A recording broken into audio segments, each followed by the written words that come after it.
Everybody would like to start, so take your seats, please.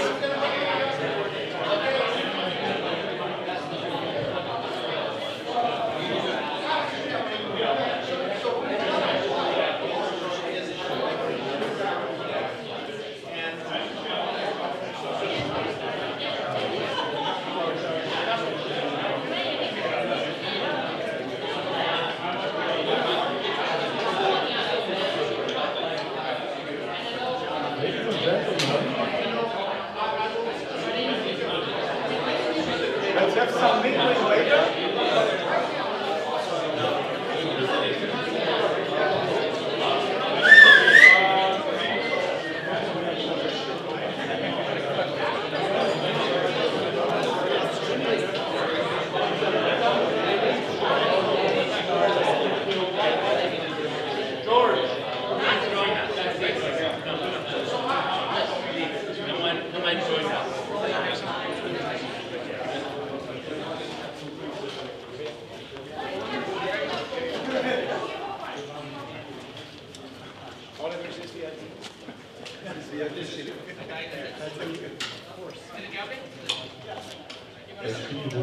Good.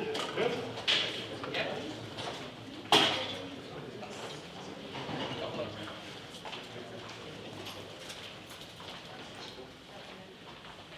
Now it's silent. Everybody is excited. What's going to happen here?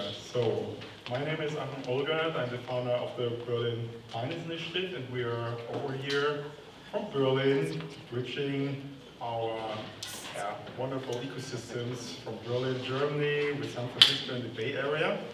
And we got over a couple of wonderful tech and ESG, climate tech companies, and we'd like to discuss some trends, topics, what's coming up. And our program we're working in is on the expansion of tech companies from Europe to the US. And it's of course a place to be here at Plug and Play, and of course honored that you host us today, Said, and I'm going to say a little bit later on us, but I would like to give the floor now, Said, to tell a little bit from your experience, to say hello to us, and afterwards we have the Council General of Germany, Oliver Schaum, with us. We have some welcome remarks. And then to have the idea what's going on, we give you an overview on our ecosystem in Berlin, have elevator pitches, very precise with our tech companies, and go into 2 panels discussing afterwards on the topic of what are challenges of the expansion into the US, and you are of course invited to discuss with us, give us hints, and then with the second panel after the break on the ESG trends, and hopefully have some time to network afterwards, drinks and food, everything is here. Weather is probably wonderful, but this is something I guess I never have to say here. You have always good weather, right? So, not exactly. All right, so Said.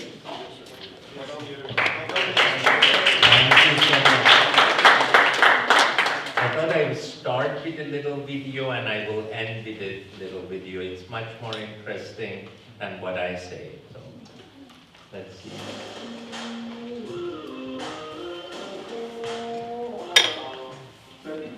Everybody started about 75 years ago when we started actually Plug and Play, and I give it to Max that he might tell you a little bit more about the different offices we've been in and our different investors. Yeah, I'm gonna like hello from my side, but actually keep it quite short. I know like today, exactly 5 years ago, was my last day at law firm. We started at 26, started working, and then here we had in April first couple of months we didn't have any money, so we were working from home. And then actually, by great coincidence, the man who gave us the first 25,000 euros is actually here today.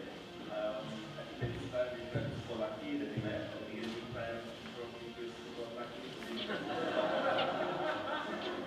And he also invited us to the accelerator in Berlin of Axel Springer, we have Plug-and-Play. He's actually the founder of PlugandPlayTechCenter in the Silicon Valley. So thanks to us. These 25,000 euros, they actually mark the starting point in a series of funding rounds we did today. Most of you know, we started in teenager year. We found a couple of parents with children exactly the right age for a product. They gave us like $500,000 US in the full one for first office, 150 square meters. We had like 5 people, then 10 people. In the end, when they moved out, there were 30 people. So you can plan the day that there's not a lot of things. So we got so much worse than that by that time. And then we did our second funding round. It was a seed round. We called it was first venture capital, first institutional money, and it actually put us in a position to move on to our next office. It was like $2 million then. So we had like 400 square meters. We did another round that was on Series A, like serious American investor, I think. People with deeper pockets came in, gave us like 10 million, $12 million, actually 10 million euros. We moved on to like 400 square meters, 700 square meters. Then we came to this office, did our So just to finish the story, the company as of before yesterday was worth $10 billion. And they have 1,000 people in Berlin. And for a while, it was the second valued bank in Germany. Frankly speaking, there was a newspaper article that says now the value has come to $3 billion, but still is good. I invested at $500,000 value. So I thought it is interesting to show a video to you because Axel Springer was here in Palo Alto. I remember Kai, he was the CTO and chief editor, and they kind of wanted to feel what is happening in Silicon Valley and try to bring it to Berlin. And you know, I was talking to the government at that time. They were asking me to help to turn the old Berlin airport to a technology park. And in fact, yes, in fact, when they came to me, they even had one of the buildings named Plug and Play, because it's a couple of hectagons. And they came here and they said, Said, let's do this. And then I had Axel Springer come at the same time, and I said, let's meet, German, talk. And after the government left, this is government of Berlin, they said, Said, these guys are not going to do anything for 3 to 5 years. If you want to do something, you have to do it with me. And I said, okay, and like I normally do, I said, I want to know who is the decision maker. And they said, Matthias Daffner, a really tall German guy. And I said, I have to meet him because I want to see what we are doing is real and do we have the support. So we did a joint venture in Berlin, approximately I put in $5 million, they put in $5 million. We ran the accelerator for 4 years. It was $5 million worth of operational costs and $5 million worth of investments. Some of the investments was 25,000 euro for 5% equity. Then with like N26, when they raised the A round, we also participated like with $150,000.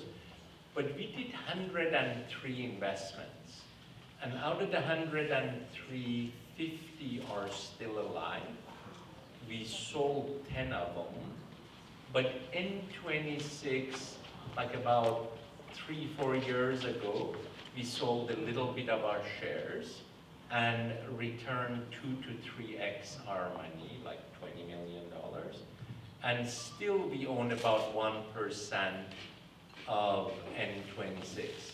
So the reality is that, at least in Plug and Play story, we help many startups go through raising their seed round, their A round, and then lately we have over 550 corporate partners, including Walmart, Cargill, Mercedes, Ford, GM. And if the startup has a product, software, or lately we are doing a semiconductor and an EV battery accelerator, if they want to sell it to Mercedes, it's impossible. But we have a place in Stuttgart that Mercedes asked us to be there. Bosch, Porsche, Volkswagen, ZF, I don't know how many of you know ZF, it's an $80 billion tier 1 company. So we feel if we can introduce the startup to the right person at Mercedes, and if they love the technology, it used to take 5 years to implement the technology.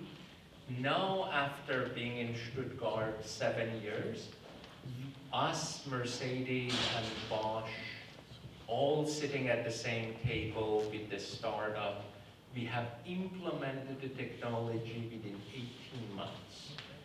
From choosing the technology to delivering production product in 18 months. So our job lately, I don't know how many of you, anybody here for the first time?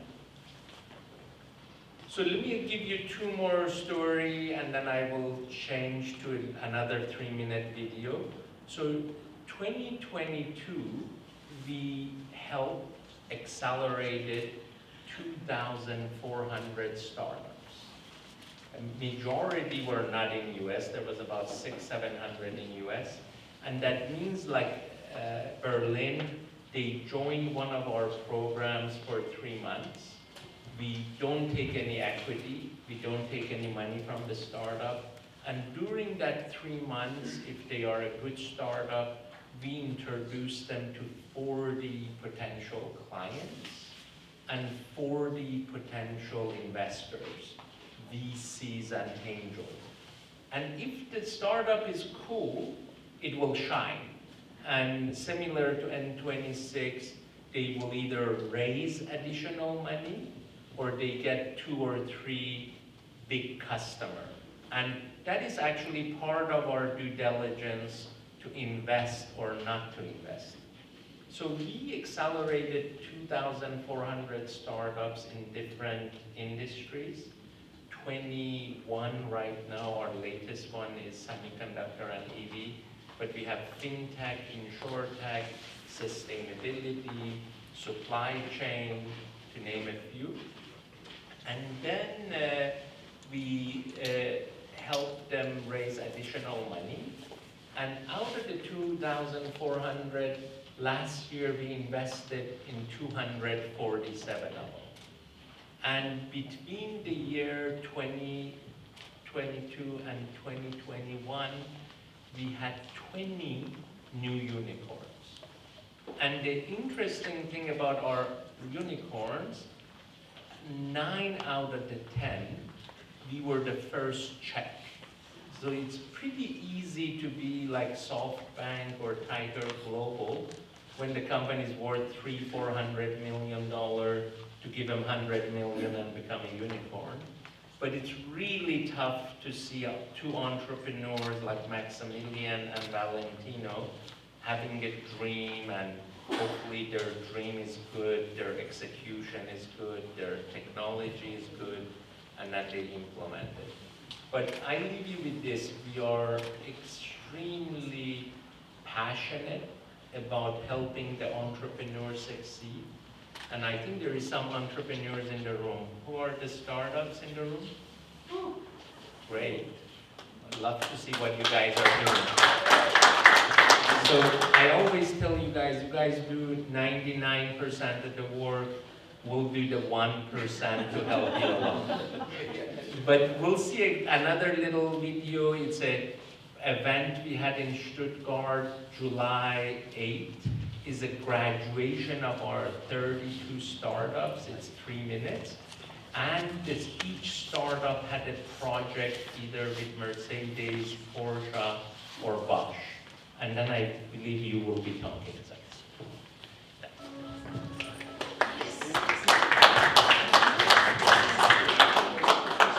I'm excited to see what the future of mobility looks like. It's happening all over.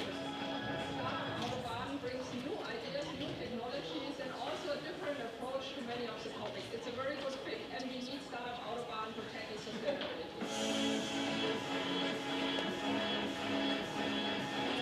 Corporates are really hard to get into. It's really hard to navigate their organizational structure. This is what Startup Autobahn excels at. So the way that we benefited in this program is, of course, by getting access to real data, access to domain experts, and solving a problem that delivers real business value.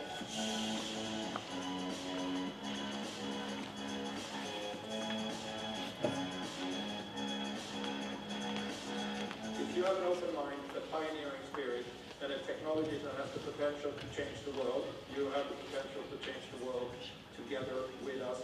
And I think that is what this meeting today is all about. Progressive and innovative startup series Come together to see this innovation platform where startups can shine.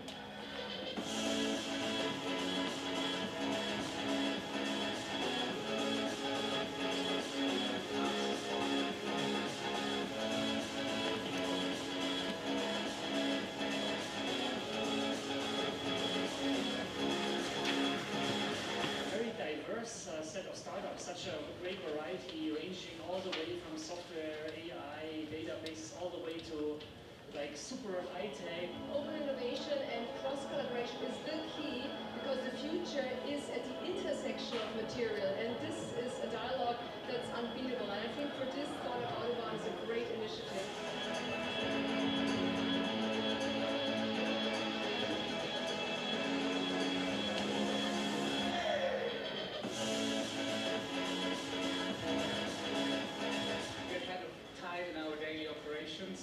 We know what we're doing, we know that by heart, but we don't really understand what's out there that we do not know yet. Yeah, for us as the Dev, open innovation is so important because it connects us with brains, great talents, latest technologies, and good ideas moving forward. For a company like ST Microelectronics, we are really keen to be partner here, and we will engage definitely in the future. We work in a dynamic field of mobility, so we have to keep on innovating to add value to our customers and society. Breaking new markets, shaping new markets, and shaping new opportunities together. To help our 33 partners to facilitate the Startup Innovation Channel. We are looking for the best startups worldwide for the topics mobility, production, enterprise, and as well as sustainability, and finding the most efficient way and result-oriented way for the collaboration.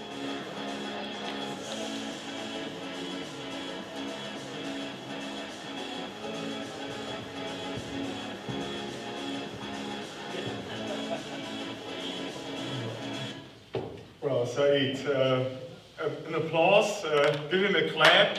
Being friends of Berlin, and it was really one of the stories, but one of the first you saw with N26, and there's so many more.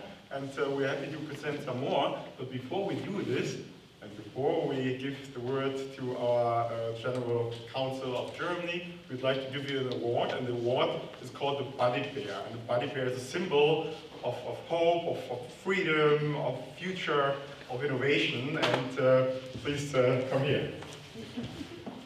I thought they were so cute, I was going to steal one, but then I get one. Thank you so much.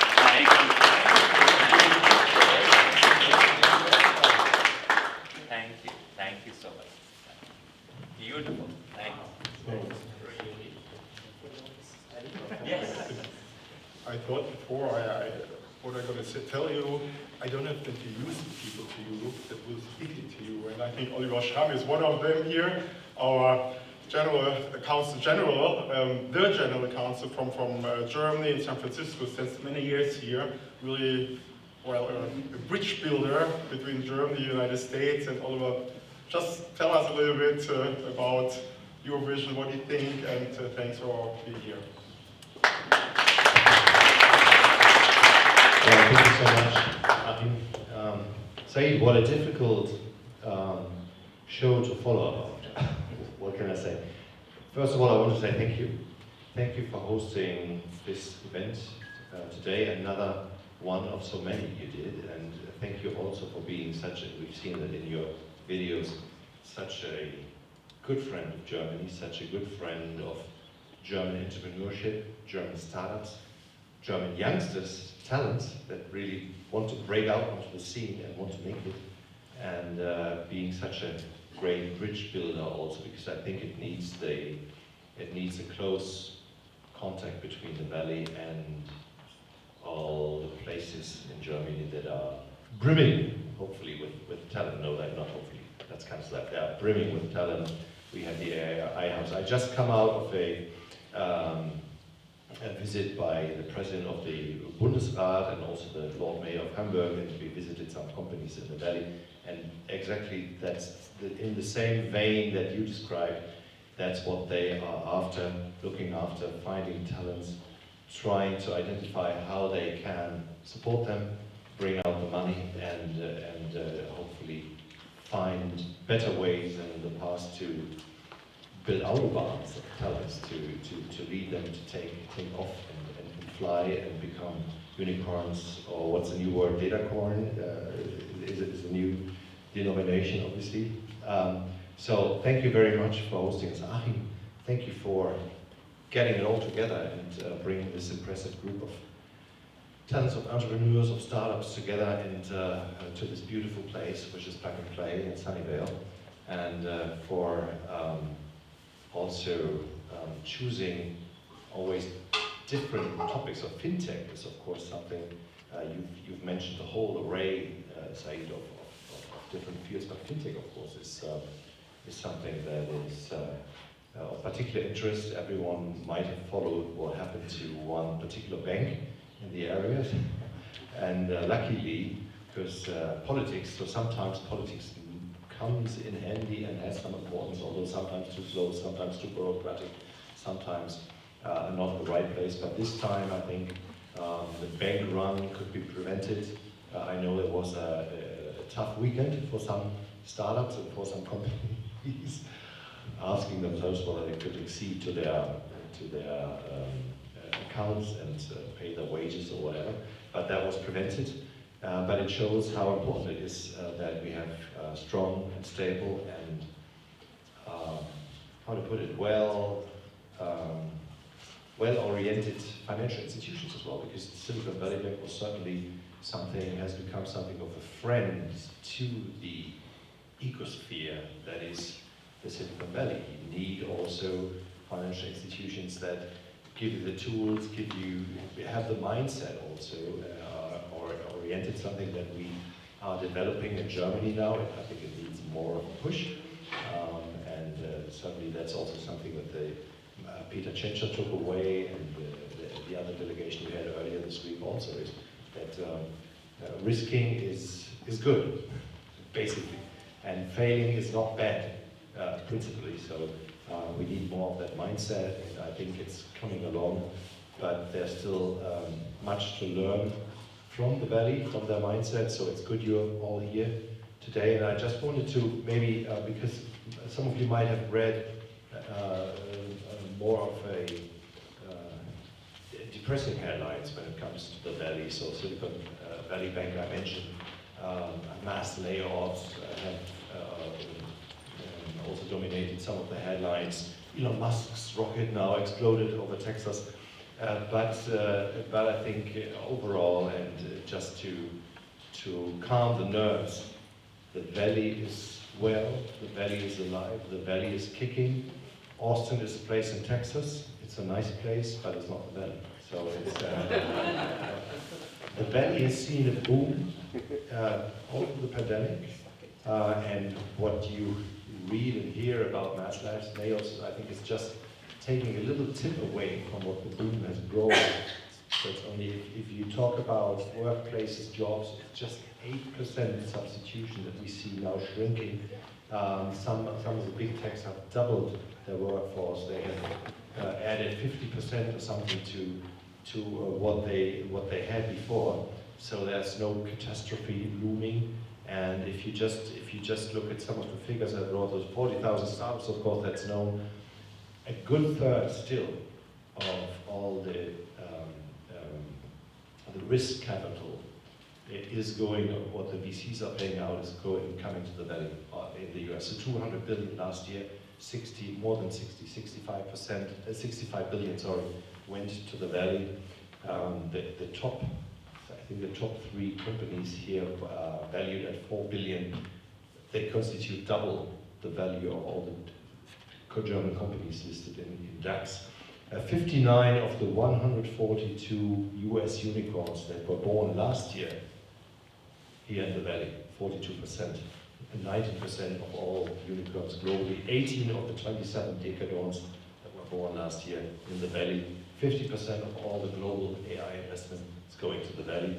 And of course, if you wanted to give it a bitter note from a German point of view, the spending in AI relative to the US, China 20%, EU 14%, split down Germany 1%. So there's more homework to do and more work for you, Said, to bring all the important people we just saw on the video to convince them to do more and to speak to the decision makers and tell also the Berlin government that poor but sexy is not going to hold. We need more, and we need also more on the federal level. But we're coming along. And just a word on the Berlin scene. I think this is a very unique place in Germany. So 1/3 of all the fintechs in and around Berlin. Berlin has done it in the past. So if we think about the first wave of globalization 150 years ago, that was the place that brought all that the modern German states became. They financed everything, and I think this tradition is alive and kicking, and is certainly being highlighted by the growing, ever-growing fintech scene in Berlin. 1,000 fintechs in Germany, as I mentioned, based in Berlin. And there's a great, of course, the 3 universities and other great faculties in school, a great base for talent to come in and about.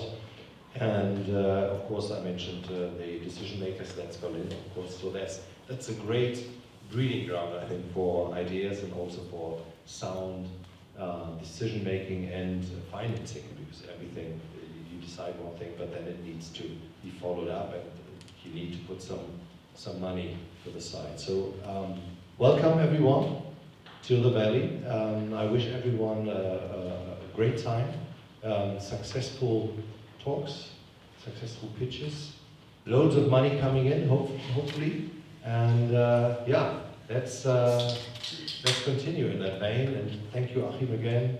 Thank you, Alexander. I didn't mention you. Welcome to the West Coast, head of BFI in New York. And yeah, take it off. Thank you. This is, I always thought I have to bring over much more knowledge about Germany, but you do a wonderful job, even on the finance and tech scene. Oliver, I also brought something with you. I don't know what it's, if you guess already what it is. This is going to come in handy for my residents. Thank you. Thank you so much. You can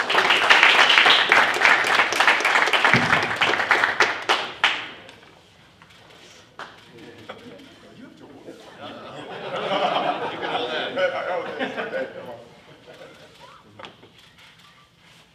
Thanks.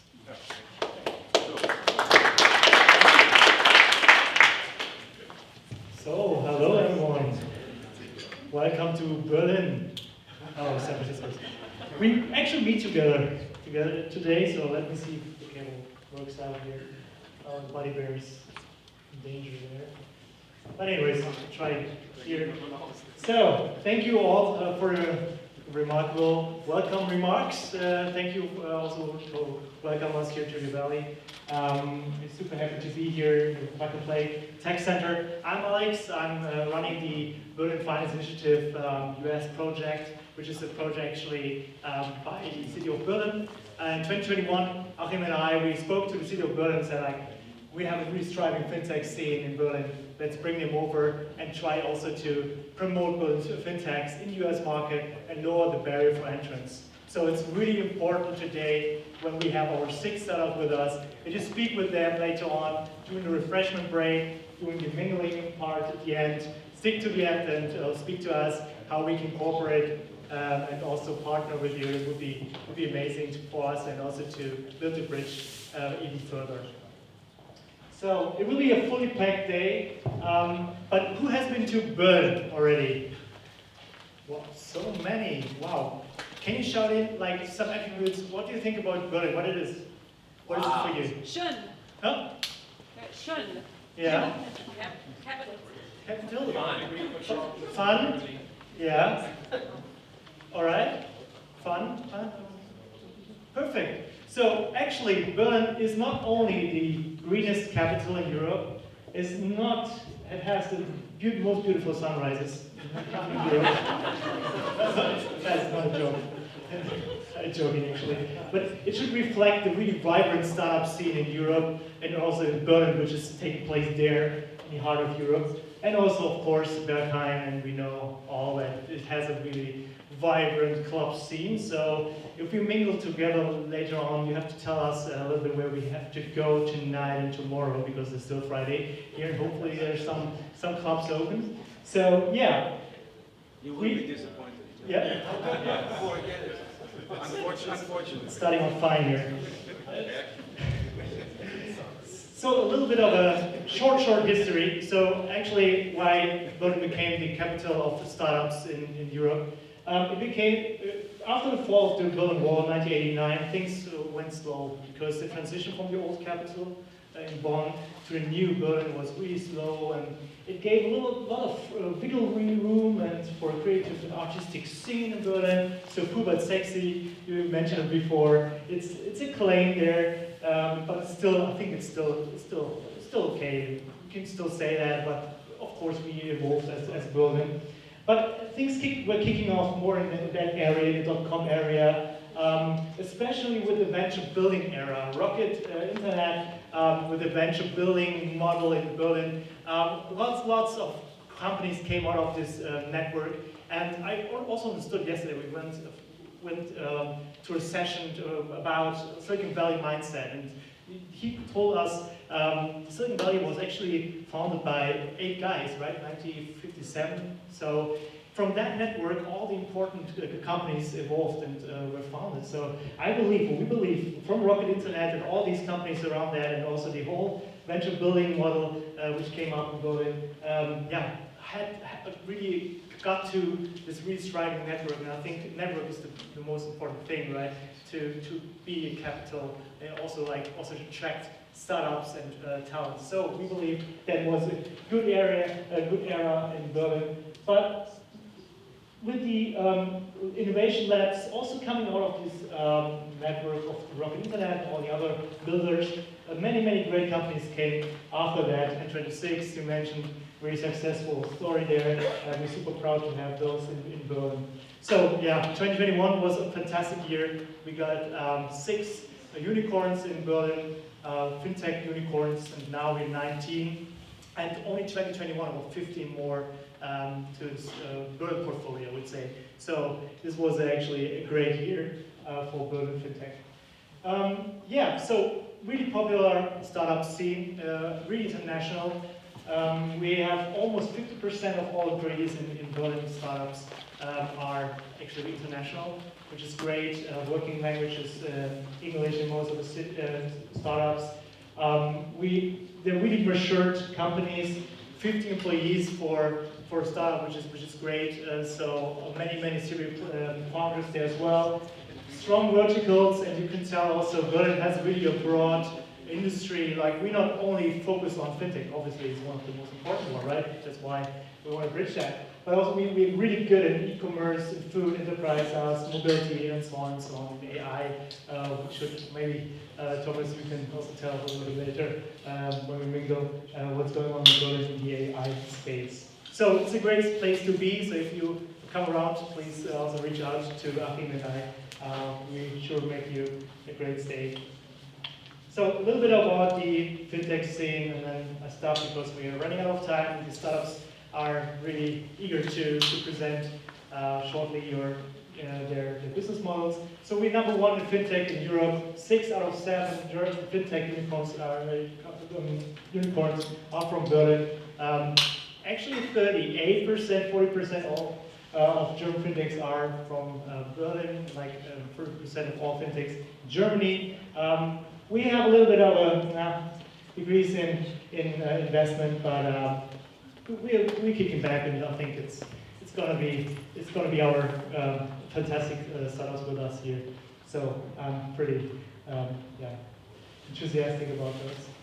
So many great unicorns. As I said, like 2021 was the year for Berlin FinTech, and this is maybe a really crowded slide, but I want to show it because the CV Insights, which is a great source, they show the top 250 most promising fintech in the world.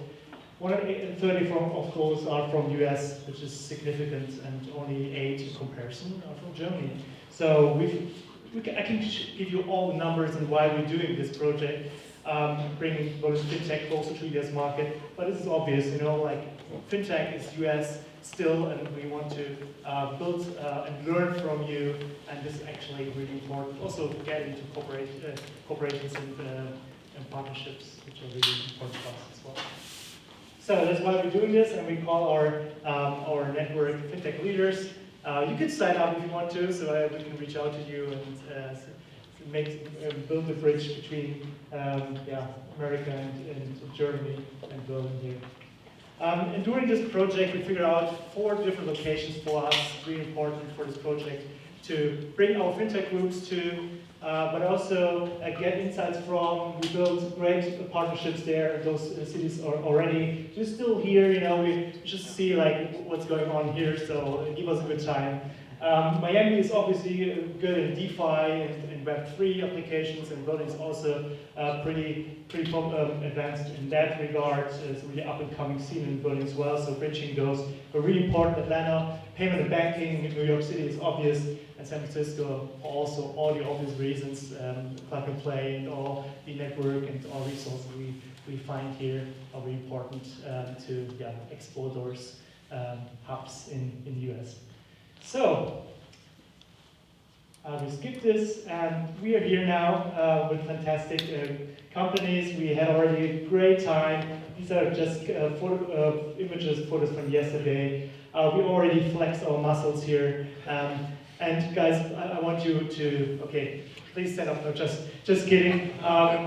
But we had a good time yesterday as well, and we had also a good, also Sigma back there.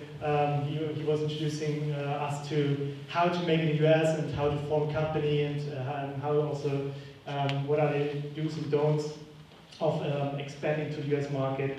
We had a Silicon Valley mindset, a good overview to understand a little bit more about the ecosystem. and many more amazing meetings with Brady, who will come up on stage later on as well, from Thalia, we can speak about Thalia as well and their story. So fantastic time, and it will be continued today and tonight and tomorrow. Let's see. So let's jump into the startups. We are doing this the following. It will be a rapid round of 2 minutes each presentations. And after that, you're free to jump in with 1 or 2 questions, and hopefully they also give you an ask or a way to connect later on, so you can approach them and see what's going on, which magic can spark there. So we start with BeatWest, and thank you all for coming again.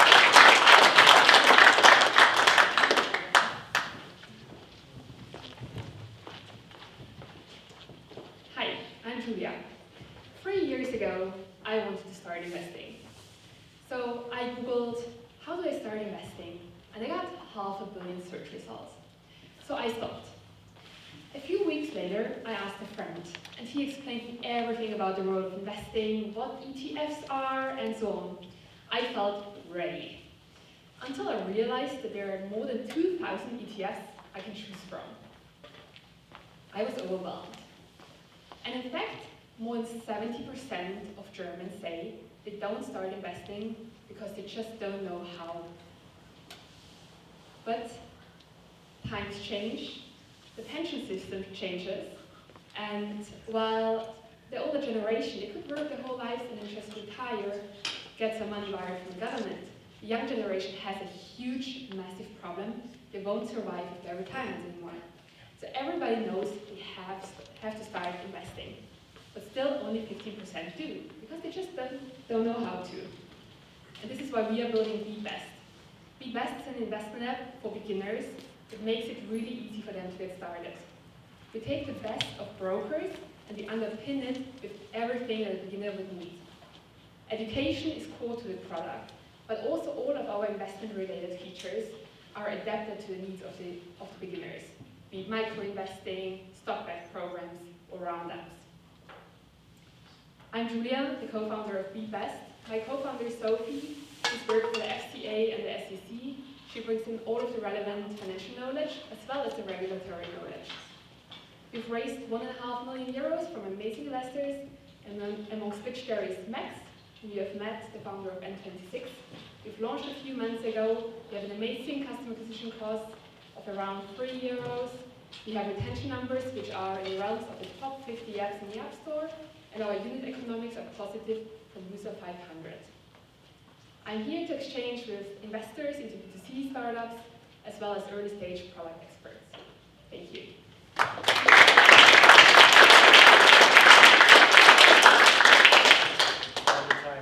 Is there a question for you, Julia? How do you differentiate from your competition?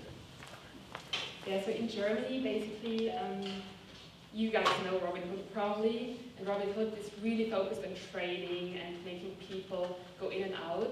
This is how they make their money. And in Germany, we basically have a lot of copies of Robinhood. So Trade Republic being one of them, who are really attractive to active traders. But when it comes to the masses, it's just not relevant to them. We have a lot of users who sign up to those apps, and they come to us and they're like, okay, I signed up, but have no idea what to do. Or they actually just bought something randomly and then they lost money and they're like, okay, now maybe I'm starting to do it. So I think in Germany we are a few years behind the United States, because here there are a lot of different players, like Stash, for example, which is a big role model of ours. They have a very similar mission to us. Yeah. So the way you describe your business, I guess one could argue, we probably argue, I don't know your business well enough, giving investment advice in some way, shape, or form. How well are you protected in case somebody wants to sue you, hey, I lost money? Yeah. It's not a banker question, but right, since you're in that business. This is a question my mom asked me so many times. Really miss you. Yeah, so we don't give advice in the end, because we really want people to make their own decisions. We kind of steer them in the right direction, and it's very neutral at the end. They still make their own decisions. And yeah, we are super lucky to have Sophie on board as a co-founder, because she's worked for many years in a, as a regulator, and she can answer all the questions in-house. So let's meet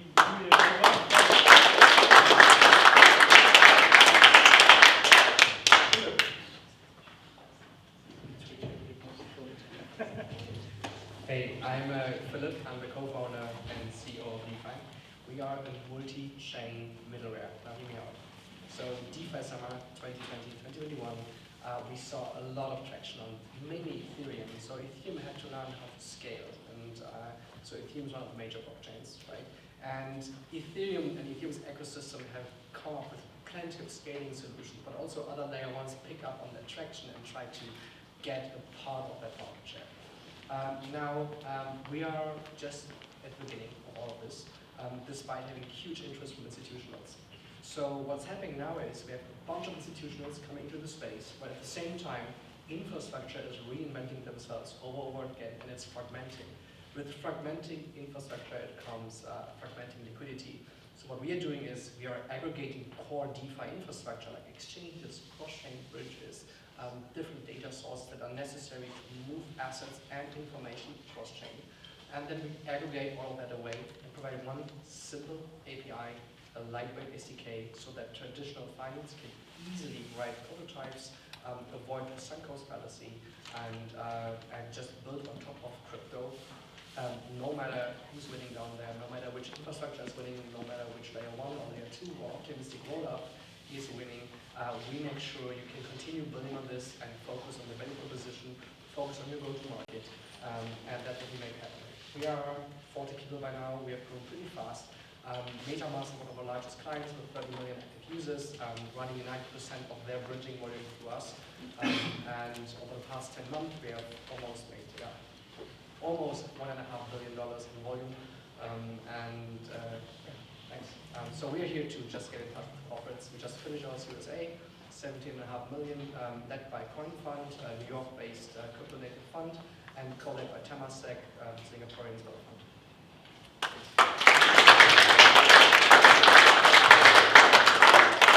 Any questions?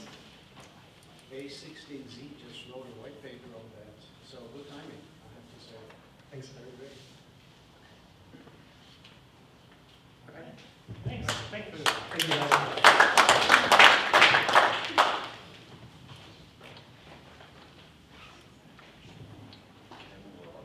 Yeah. Try.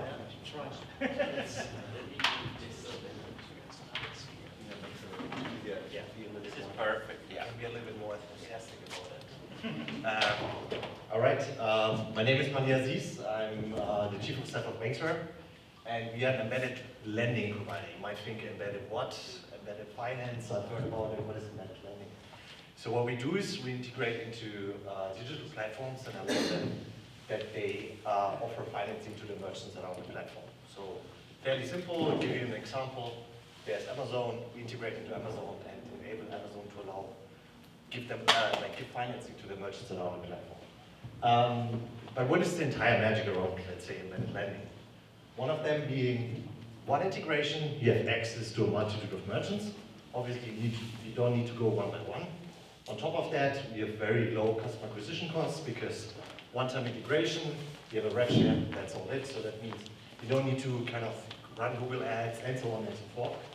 And then the most obvious one is basically, and that's for me personally the biggest magic around it, the access of data. You basically integrate into the platform, you have access to all the platform data, you aggregate it with PSD2 data, with credit bureau data, and have a very superior underwriting. When it comes to the benefits for the platforms, that's fairly simple. You add a value-added product to your portfolio, right? You make the platform per se more sticky because you engage more with the customer, you have a better relationship to the customer, and on top of that, you can also boost your core business.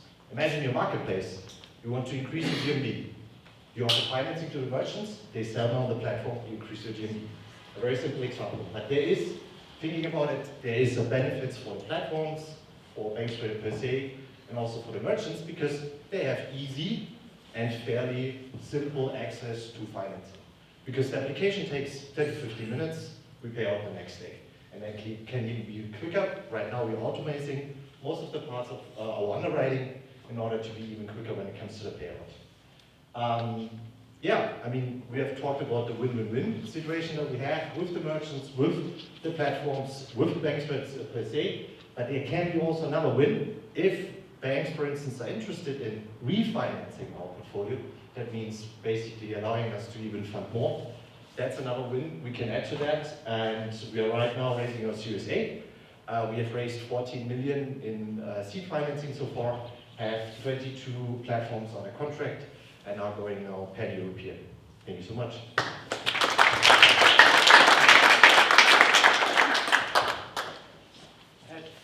Where do you acquire your capital? You mean our capital that we use for the refinancing? Yes. So it depends. Right now we have a facility for Warengott, which is a German bank based in Hamburg. They basically do the fronting for us as well as providing the first step facility. Right now we have 6 term sheets on the table for the next step facility of 100 million. Okay. And the 14 million you've raised doesn't include... That's equity. That's equity. Okay. Exactly. Okay. Exactly. Yes. So here in the U.S. at least, that's a pretty crowded space. So like Clover, which is owned by Fiserv, does this as we work together with Fiserv, for instance, in Europe. In Europe? Yeah. Okay. Exactly. So how do you differentiate yourself? Because again, Stripe does this, Shopify does it, Clover does it. Yeah, exactly. I mean, that's a pretty interesting question, and thank you so much. What you have in Europe, it's quite fragmented. So we talk to the Stripes of this world, we talk to Shopify in order to enable them to do what they do in North America, also in Europe. So they need us being the player that allows them to offer that proposition also in Europe. And what we also allow is basically that they can use their own funds. So a Stripe can basically use their own fund and run the entire program together with us. Because we have the compliance in place, we know the underwriting, the regulatory perspective in order to launch better. Is it possible for someone who has, say, 50% of their sales on Amazon and 50% on Shopify to fuse those together and raise more capital? Yes, exactly. That's also possible. What we have in place is our connectors to the main, let's say, revenue sources of those merchants. So that means we not only access the platform data, for instance, just imagine Zalando, which we have also heard about today.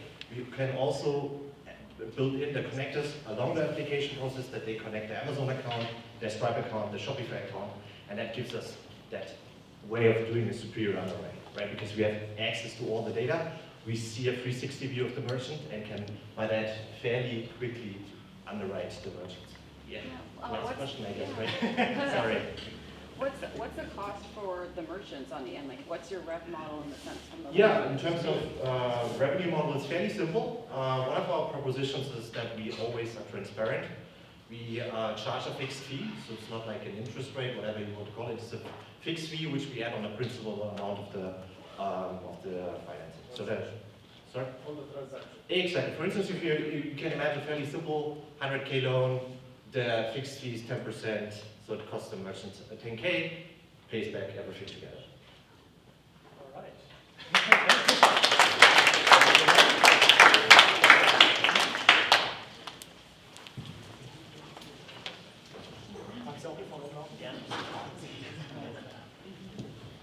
Hello everyone, I'm Rahul from Emission, and we are a climate learning center, B2B, and our mission is really to close the integrity gap between climate goals and climate action. And for that, we create highly engaging content for employees. And we really see 3 main problems there are in learning. And the first one is that education in the corporate space is super boring. So it's like a meme if you've done like a money laundering course before. You know, you just guess the answers and you try to get out of there as quick as possible. And that's a problem when you really want to achieve an attitude change in employees towards the subject.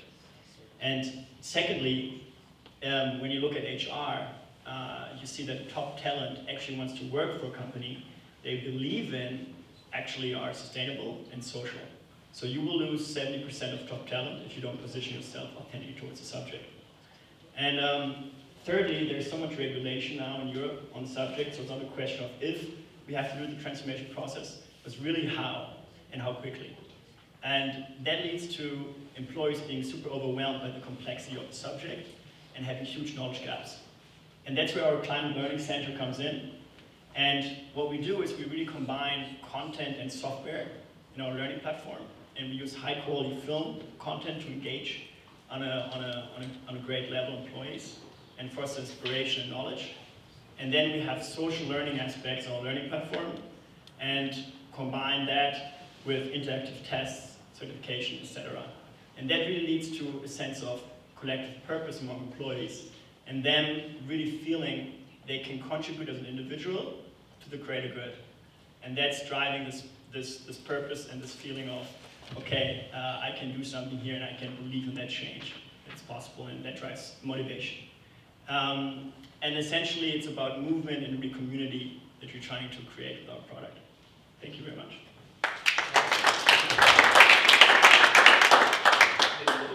At the bottom of your slide, are they customer? Yeah. And then somebody like Credit Agricole, how big as a customer they would be for you yearly? How much revenue? Yeah, so the big customer segments, they can make 180K recurring revenue yearly because they usually have more than 10,000 employees. And when you have a general climate content that's relevant for everybody, and then we go and have like compliance-specific trainings, department-specific trainings in separate modules.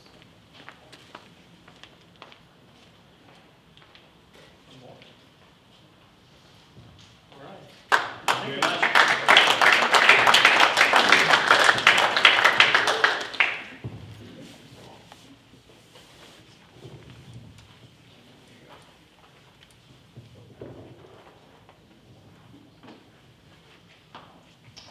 Hey guys, my name is Lars and I'm the CEO and founder of Atlas Metrics. My academic and professional passion is actually how to measure the sustainability performance of companies, products and services. And Atlas helps companies take care of the mega trend of our time, which is to not only understand the financial performance of companies, but also the sustainability performance. And that interest might come from investors, it might come from talent, it might come from customers. But in Europe specifically, it also comes from regulators. We are currently living through one of the most significant regulatory changes that we've seen in the last 30 years. And in the next 3 years, you will see financial products being classified according to their sustainability. You will see economic activities being tracked according to their sustainability. You will see banks, every time you give a loan, asking what type of economic activities they're financing. And lastly, you will see all companies, no matter which size, report a fairly substantial set of sustainability KPIs. Unfortunately, no one quite has the expertise to do that in Europe and later on in the US. And so Atlas provides this solution, right, that helps you understand which data to track, but also exchange all the data points. I think one of the most interesting things about sustainability is that you're never self-sufficient, right? You always need the data of someone else to understand your own sustainability performance. 80% of your emissions are in your supply chain. The biggest risk of human and labor rights abuses are there as well.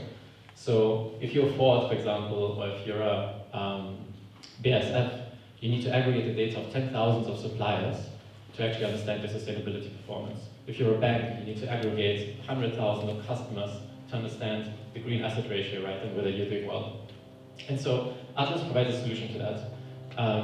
We work for each single company as an accounting software to understand your sustainability performance, but also it works like a B2B Facebook almost. So you can send a friend request to your customer, to your supplier, and then the system aggregates it up for you.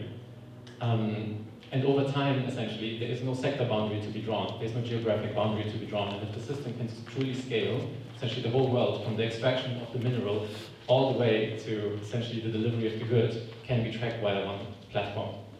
Atlas has raised 5 million in seed rounds in February. We have launched a product 8 months ago. We have over 500 organizations on it. And we love working with funds, their portfolio companies, and banks and SMEs. So if you are in one of those groups, we'd love to talk to you and truly help you understand your sustainability performance and improve it. So thank you very much.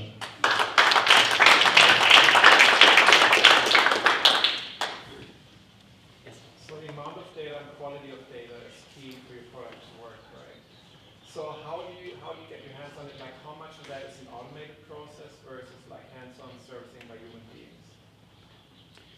So right now, you can imagine it as a standalone web application that you log in as a company to, and you can either manually input data or connect to it via an API into your core systems.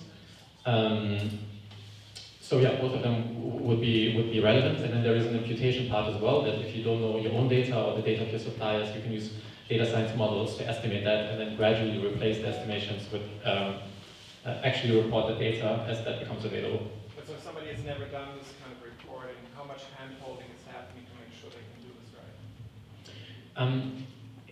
We are working really hard to make this completely automatic. You will have players that focus a lot on enterprise clients, which is not what we do. We care about the hundreds of thousands of SMEs and kind of mid-sized organizations, and there it would be more like an iOS approach, right? So you have a design, and then you don't have to touch it anymore, and I think that's the only way actually to deliver on this, right? Because I think 2 years ago there were around 30,000 companies that published their sustainability data once a year, and then in 3 years you'll have around 300,000 or 400,000 companies publishing it partially on a quarterly basis, maybe at some point moving to monthly, and there's not enough sustainability consultants in the world to actually take care of a trend like that, so fully automatic software is inevitable. Are you making money today? Yeah, great question. So we are a SaaS software. So you essentially buy a license and you pay per number of employees that use it. That's the first revenue model. The second revenue model is that we monetize network connections. So if you have a lot of friends in your network and you use our system to aggregate that data, that saves you a lot of time. That's something we monetize. And then third, we'll be a data provider. So there are, for public markets, already data providers like Sustainalytics, but for private markets, there's no one. And because people use our platform to generate data in the first place, we have a front row seat in aggregating that data and actually making it available to a large plethora of different client types. It could be funds, banks, other companies, and so on and so forth. Thank you.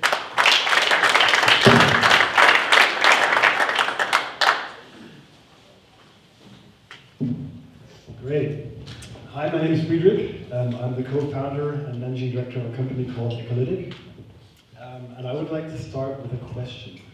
How many of you know what they emit in terms of CO2 per year? One? More or less? Any guesses on how much maybe a typical American emits in terms of CO2? Too much. Very good, very good. Any guesses? 15 times. Very good. Almost 16 tons a typical American would emit in a given year. Ecologic is a company we've set out to basically educate people around the world on how their personal lifestyle affects the environment. So Ecologic is a B2B2C company. We take transactional data. We, in real time, map it towards CO2 emissions based on your consumption. Who have transactional data? Banks. That's why we work with banks, therefore B2B2C. So we would partner up with a bank. The bank would deeply integrate our system into the software, into your daily banking experience, and provide you as an end user of the bank with this detailed information. It's all about education. It's all about getting people involved around the topic. It's about engaging people and providing insights on how they can change with small, let's say, tweaks and hacks to their own life to make it a little bit different. Then it comes toward that we offer offsetting for people who can then at some point not change their behavior anymore, to the point where we also then offer cross-selling for banks so that they can offer financial products directly related to you as a consumer in your daily life. We are an international company. We work in Europe and the US. We are very lucky to have Visa as a shareholder and a strategic partner throughout the world.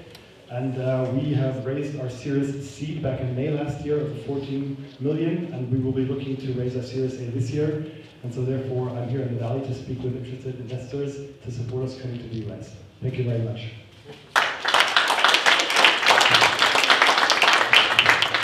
Questions? Ask me questions, yes please. What was the valuation then, and what is it I now? can't disclose the valuation right here, but I'll be happy to follow up with you at a later stage.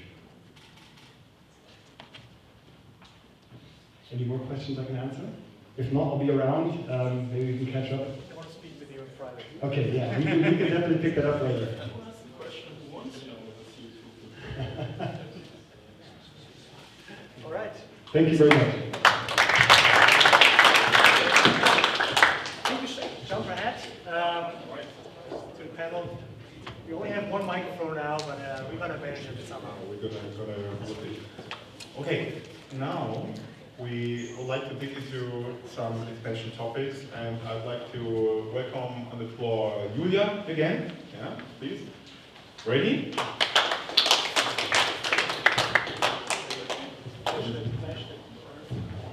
Julia in the middle, and Philip, and Manja. So we have different profiles here now in the panel, and we're going to talk about attention. And those three guys, lady and gentlemen, have introduced themselves already, but one is new on the panel. And Freddie, tell us a little bit, who are you, what are you working for, and you're probably not expanding into the US, I guess. Hi everyone, my name is Brady Kale. I'm the Chief Technology Officer at a company called Talia. Been with the company for about 8 years. Talia provides working capital management for large enterprises. So we help generally the treasury team at a very large company manage how they pay their suppliers and how they get paid by their customers. We provide financing through integrations with large banks, and do different trade finance products, things like supply chain finance or AR financing or inventory financing for them to be able to accept the product but delay or get paid earlier. The company is based here in San Francisco. It's founded 12 years ago, so I joined a few years after the company started. We have been a pretty international company since we were started. We were started by 3 German founders that lived here in the Bay Area and moved here to start the company. Recently we were acquired by SAP last year. So the German ties to our company are really strong. Thank you, Freddie. So you see that little bit the reverse model of the story of the other gentleman and Julia here on the panel. We're going to dig into this very interesting story, Talia and SAP, a little Julia and also Manja and Philip. I just sent the mic to you and tell us a little bit, what is your impression of the last days in San Francisco? What you see, what you probably don't see in Germany makes the market interesting for you?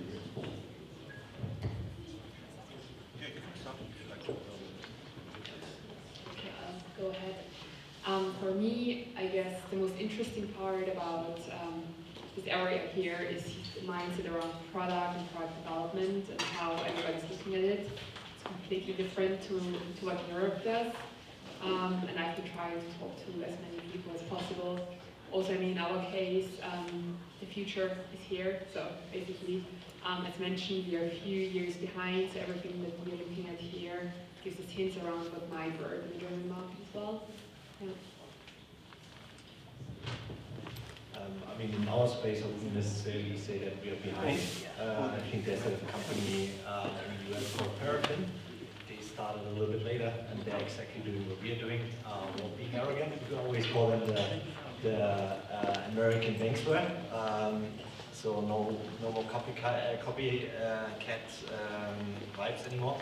And what I wanted to say, what kind of inspired me the most, I would say, is how there's a strong community here. And what I mean by community is that everyone is so supportive. So, I don't know, you have a feature that you want to launch. You just go to a couple of people, they say like, hey, this is a feature I would like to kind of test. You get like a better out, there's so many people who can try it and are willing to help you. And I think that is something that we are lacking a little bit, I would say. I imagine like the early days of banksware where we like desperately try to find some merchants where we can talk to. And here it's so much easier, everyone is so supportive and so on and so forth. And to be honest, I'm quite jealous. I would like to have that kind of environment also in Berlin, also in Europe, that we are very supportive to each other and try to kind of, as Said also say, try to make everyone shine at the end of the day. And that's a little bit my kind of feeling from the couple of last days. Yeah, I'm spending a little more time here in the US, and the two things that always excite me are, first of all, the density of talent. It doesn't matter which coffee shop you're going, you can listen, like, what are people talking about, and it's always about tech, financing, And this always gives me a strong drive, right? Like it really clicks with me. And then the second thing is simply the way Americans connect, right? Like in Europe, it's like this: you get introduced to someone, you build a relationship, you find trust, and then they introduce you to people. The way Americans work is like, hey, let me introduce you to X, Y, Z, and then they like each other. But that way, you're getting connected to the right people much, much faster. So doing this in the US is significantly different and easier, I find. And that's yeah, it's getting reconfirmed every time I'm being here. So again, those days. I do it like this, keep the mic. So you are working in a very special field of the Web3 world. Everybody here is in the residual topics. So you've really like plans for the US, or what's your perspective, and what might be challenges and also opportunities here?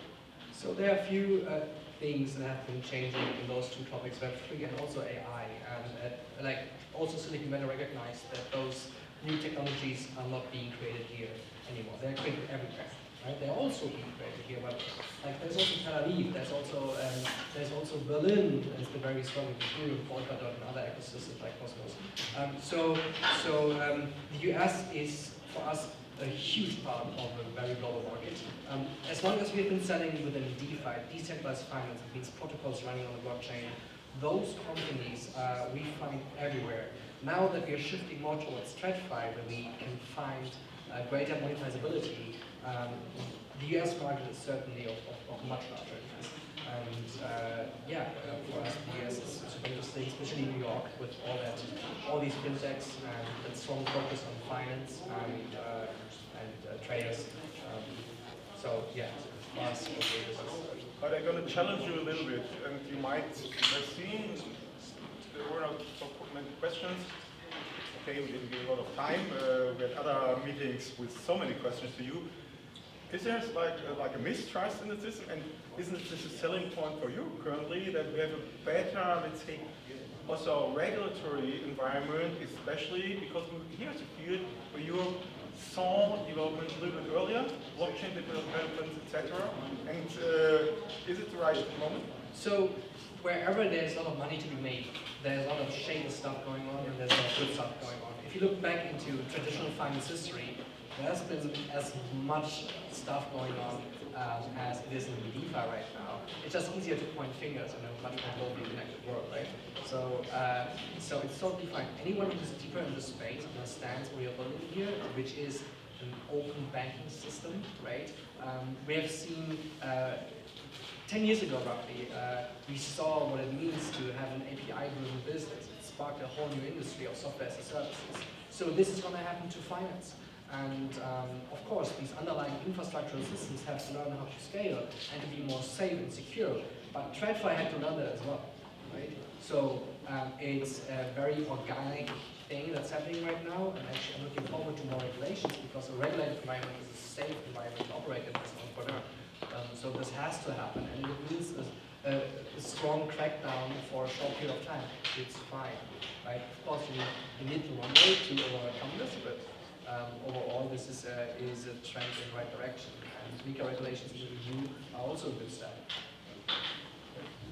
I would like to get the next slide for Brady.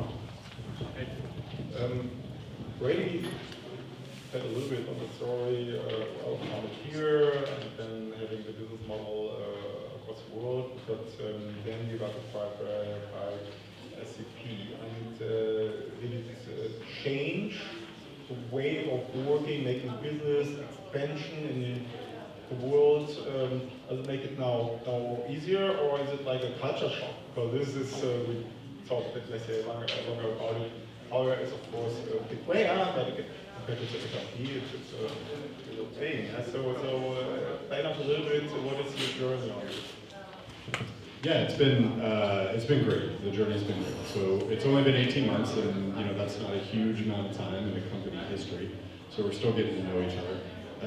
But I would say that it's been both sides. There's been areas where they've certainly, it's a 130,000 person company, and Talia, for reference, is 500 people. So I oftentimes, I'm kind of the head of data privacy in my side job.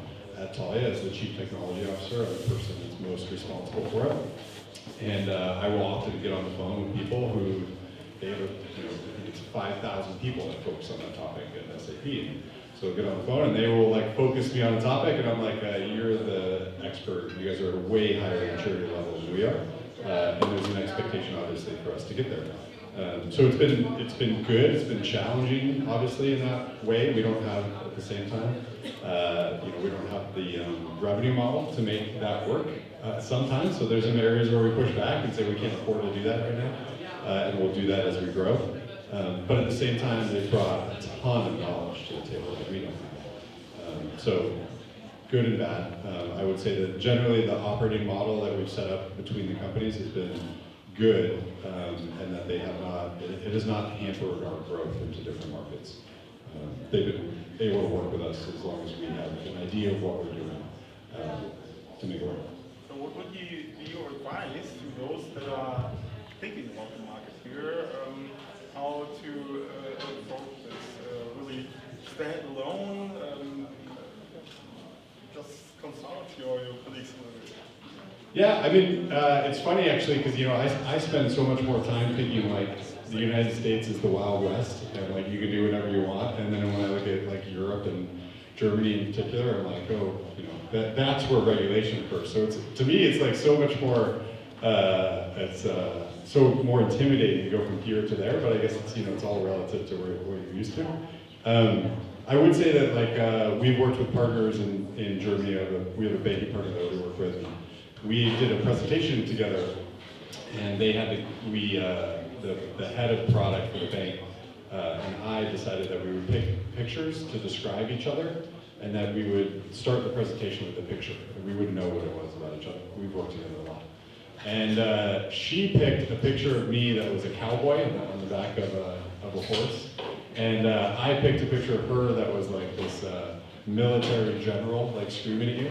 And so I do think that the general mentality of, maybe it's me, but I think the general mentality of Americans is to like feel this, is to show this sense of confidence when looking at regulation, that you have to, I'm mostly there, like I'm not perfect, but I'm confident as a startup founder that I'll kind of figure it out. I can tell the story and I'll project confidence.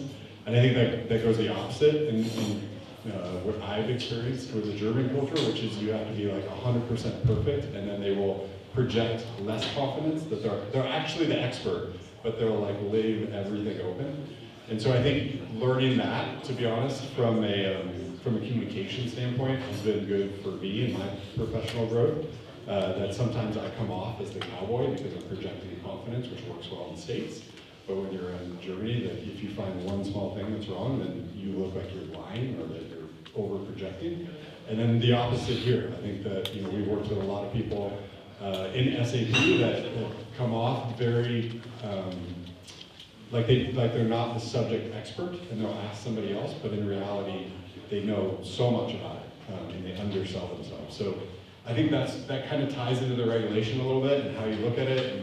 But the reality is, any company that's small, you're 40 people, you're not going to be operating at the same level of SAP or Google or whatever. It's just the reality. So as long as you're confident about what you're doing, you can project the confidence and that people earn trust in the discussion, I think you generally have to do it. Response, please. Maybe it all up. I think a lot of it was absolutely right. I don't really know the regulatory environment here in the States, but in Germany, I think that's a USP of Germany. At least the country wants to position itself as being high or very strict regulations. I can imagine it's way more strict than here. And I have some thoughts to add. Like in general, I think a go-to-market in the US we are a Berlin-based entity. The go-to-market in the US can also happen in a very lean way, right? There are companies like Let's Deal and Multiplier that allow you to employ people here without having to have a US-based entity. So you can build some ground here, like get your first employees over here, make sure they don't feel lonely. Because for example, what I noticed in the beginning when our first employees here, I came over, and then our chat was dead at 2 p.m. Like nothing was happening anymore. People were having their evenings in Germany. It was at their spare time, and the company felt like that. So you have to definitely see these challenges. But we have developed very early on processes around this, and also processes how we overcome time zone differences. Like for example, instead of having a daily in-person stand-up, our developers do daily asynchronous written stand-ups. And that has helped tremendously to stay in sync and work asynchronously. Also, the way we delegate ownership. We don't only delegate like the development of certain features or general tasks, but we put a lot of effort into giving away ownership and trusting people to deliver on certain larger goals. And by doing that, you also can run these people much more autonomous. All I'm saying is like there are ways to have a very lean go-to-market without having to face all the regulatory things from day one. And then once you figure out, all right, this is a market we can actually tap into too, the competition is not too strong, then you put in more effort, start working with a law firm and expand.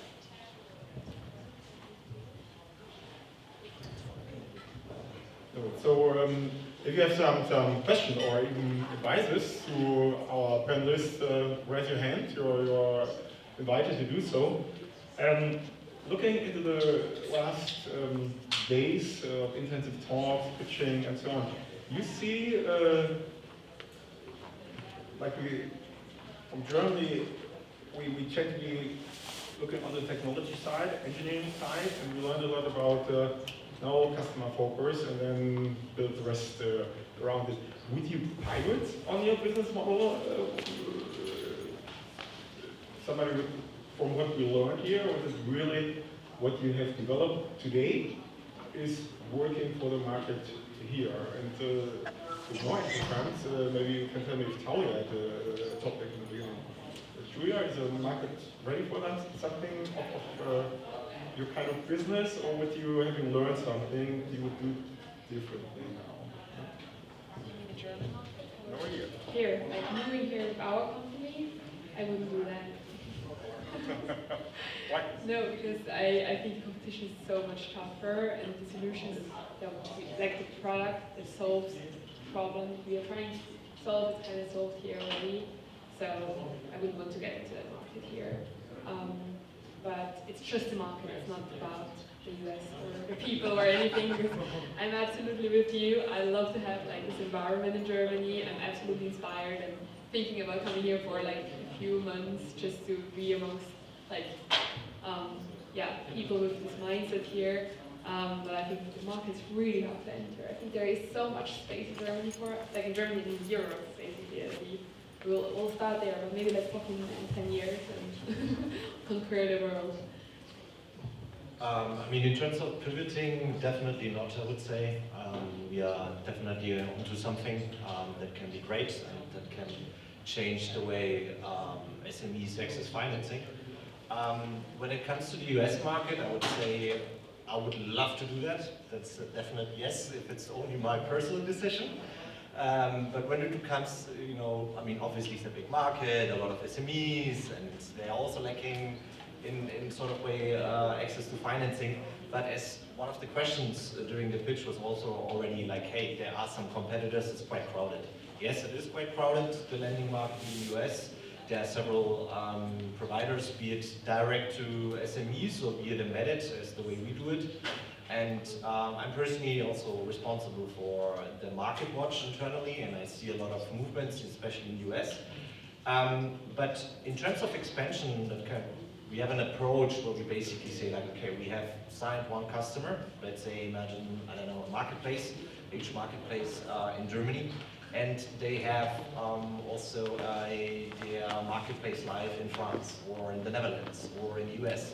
And we follow the strategy that we basically go into the markets where our platforms demand us in a certain way to enter, but obviously only if it makes sense. Yeah, we won't enter into, I don't know, Estonia with a very little market only for one, let's say, payment service provider. And that's definitely our approach when it comes to expansion. And yeah, let's see regarding the US. I personally would love to do that, yeah, for sure. Just to live here as well. I guess Philip, you were quite clear. So you said everything. Nothing has to be pivoted. In terms of business model, I wouldn't change my business model in order to expand. No. But I might adjust my pricing and revenue streams. Looking back to you, I wasn't sure. Did Talia had to change their whole thing in the very beginning, and was it an important move? What might be interesting for the other? Yeah, I mean, I think any company that, when you day one, when you start, the idea 10 years later evolves quite a bit. You learn a lot in the process, and you react to customer demand, and investors obviously shape it as well. So yeah, we definitely evolved. I don't know if I'd call it a hard pivot, but we were initially focused, when I joined the company, a lot of our time and energy and revenue was coming from more B2B invoice processing, so helping companies extract invoices, providing visibility so they didn't get phone calls. One of our early customers was PG&E here in the Bay Area, and they used us so that they didn't get any phone calls about when they were going to pay an invoice, because they had all these small businesses, and these businesses basically wanted just visibility into their invoice and be able to submit it. We needed that portion of our product to be able to offer early payment to those suppliers, so that they could get paid early. So to us, that was kind of like a given, but we started to find that we could actually charge for it. In the early days of the company, of course, you go to where revenue is, and the company started to shift focus really to invoice processing. And what we kind of found was that we were doing well in it mainly because we were charging so little. To be perfectly frank, we were a startup, and it was a well-capitalized space. Ariba did it really well. There was a number of other companies, and we were just kind of undercutting them on price. And we decided to shift the company away from that because we felt like it was not a sustainable, big growth market for where we wanted to be. And it was, tough I would say, for a little bit. We really kind of said we were going to make it or break it on really focusing on the working capital aspect and not taking so many kind of invoice deals. But it shifted the customer that we're sell to as well, which is my biggest takeaway from Talia is that's really hard. We were selling to the procurement teams, and we needed to shift to treasury, and just their mindset was completely different. The events we attended were totally different. The sales team needed to speak finance, not procurement. We had to swap out our entire sales team. It was a big process, but the companies grow and go through that process. So every case is individual. One can see. You have a question or two from the audience or some comment. Let's take a look around here. Okay, so let's go into the final round, and I think we're ready for some networking, break, drinks. You worked hard, everybody here. So it is so important to have the network, to have the right partners. Sometimes it's more on the hardback side, but it's softback. And everybody, please, one answer. What was the most important field and partner, not by name, for your growth story? Only it says one thing you would point out. This was my initial thing. Start with Talia, like the lawyers. For us and for our business, it was the funders, the banks. We don't have a balance sheet, so we do similar, but it's not our dollars. And so being able to work with banks, we can't develop a product if banks aren't going to fund it and buy that asset. So that was all right. I guess that sounds cheesy here, but in our case it was the user. It was saving my ass or being sued. No, actually it was the users. So we built a driver, like iterating, discussing internally for a long time, which we built because it's a little more complex than just building the transaction layer. And then at some point we just built a group of 100 users, and we called it a sounding board.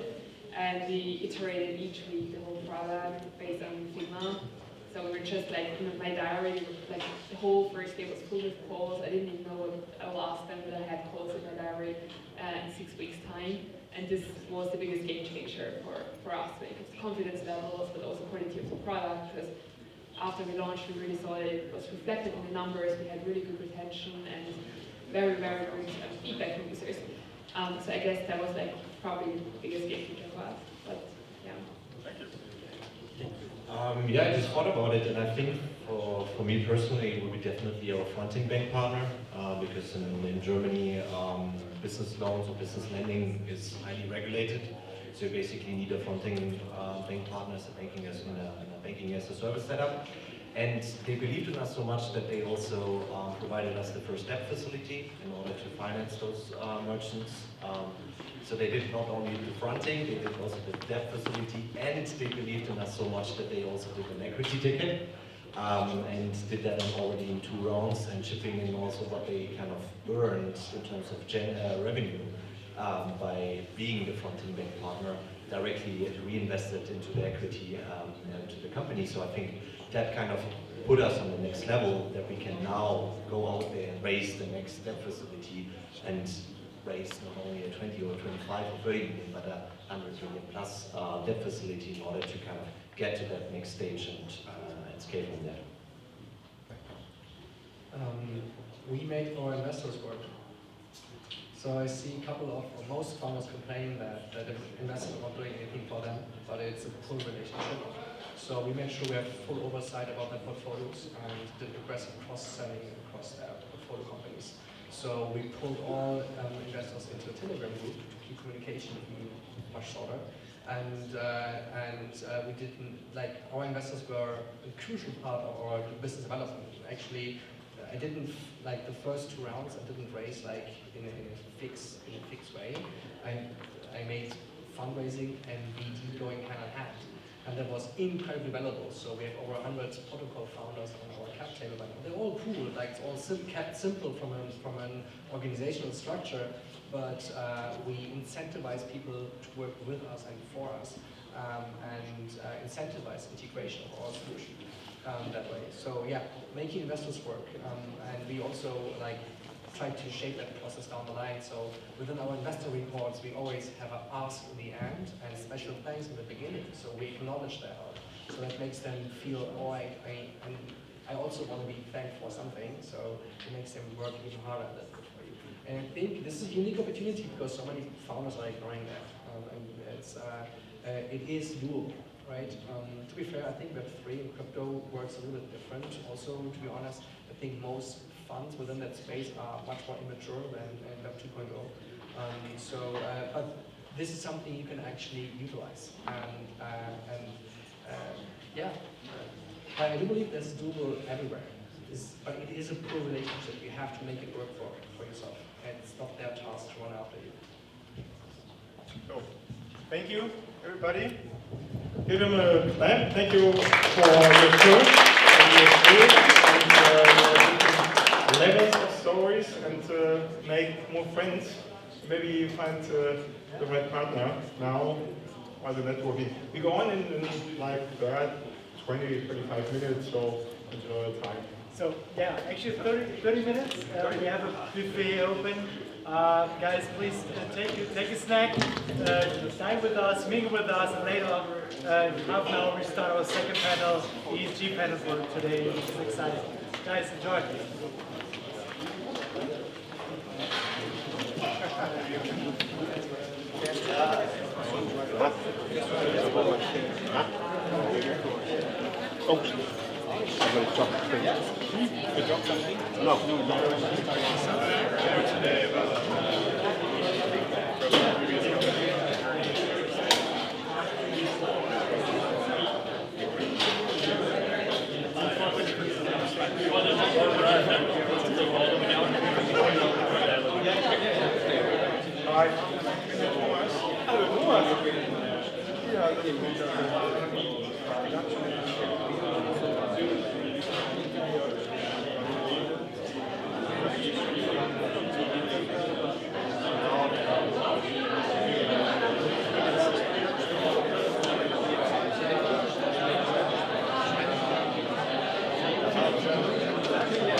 take a seat. I know it's hard from drinks and food to get back into focus mode. We're gonna have like an exciting panel coming up now. It's about ESG. So some people looking at me pretending they don't see me. Please come back for a short session. Nice, great talk about ESG upcoming. Great, would be great. So, I call in already the panelists. Noah's here. Great, thanks for showing up. So, we have Raul. There's Raul.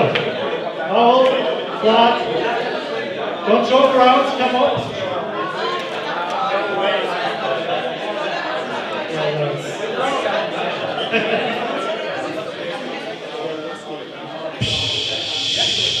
All right, we're going to start the last session for today. About ESG panel. Nancy's here, moderating the panel. Great, thank you so much. And we have all these fantastic speakers. So the stage is yours, and then we continue with our post-event network. So, with our moderator tonight, I'm very, very happy that with the San Francisco Climate Week, and this is how it works here in San Francisco. On, I say San Francisco, sorry, so Bay Area.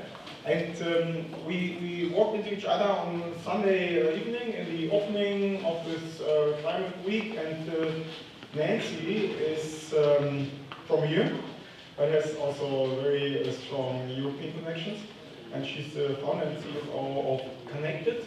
You might tell a little bit about what your company does, and you will run us through this ESG panel. But there is only one thing you did in your life, but I think I cannot tell all your career, but you're somebody who is into data and making the world well sustainable, and I think the best profile for moderate tonight. Thank you. Okay. All right. Well, thank you for that intro, and I'm very glad to be here tonight to be invited to moderate this panel. So yeah, just to continue what Achim was saying, I've been in AgTech for about 6 years or so, and at that time I was a founder. When I first started in AgTech, I co-founded a farm management platform for controlled environment agriculture, indoor farming. What I learned in the 6 years that I was in AgTech, basically, yield optimization is really great for the farmers. It's very important that we produce higher and better quality food. But what I realized as well was that the energy consumption of growing food indoors was just ridiculously high. The intensity of the energy requirements almost washes out everything else, all the good things that they're doing when it comes to using less water and using less pesticide. And so I thought, okay, here's another unmet need. I need to solve that problem. So basically, now I'm on my next journey, which is, I'm a founder of Bhumikai. And Bhumikai is basically an energy management system for controlled environment agriculture, for indoor farming. So our goal is to help indoor farmers, reduce their energy consumption by basically just playing with the load balancing and the demand response program, use energy during low peak hours, reducing their costs, optimizing their efficiency, and also, whenever possible, use renewable sources so they can also decarbonize their footprint. So I think there's just a big need for that, and that's why I've been attending many of the climate events during this week. It's been super energizing and super great to see so many people who are actually really interested in helping the planet heal. So it's been really fantastic, but I'm at the same time very happy to be here because it's been exhausting over there, and I just wanted to get a breath of fresh air and also meet some. I've talked to many of the companies at the Climate Tech. Most of them are, US based. So it's really interesting for me to come here and to meet some of the climate, foreigners here from Berlin. And so, great. So, thank you. Well, thanks for being here, everyone. I know it's late.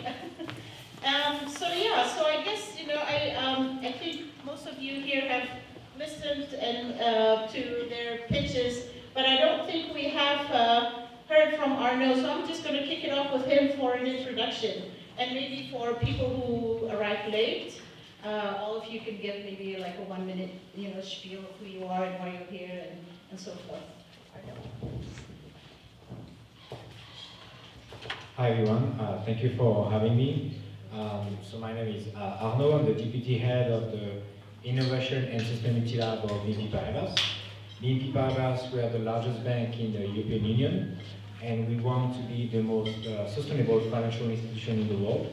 And at the Innovation and Sustainability Lab, we are here to detect, identify the FinTech that could also help us to innovate, especially on the topic of sustainability. So we had identified Ecologic for some time, but it was good to see you on stage today. And I was really impressed by your pitches, so happy to be part of this conversation today.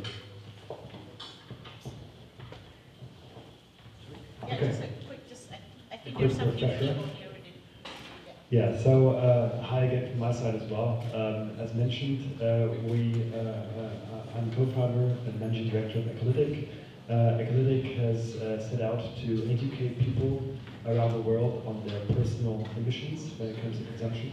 We do that through banks, who have the transaction data, which is the basis for our solution.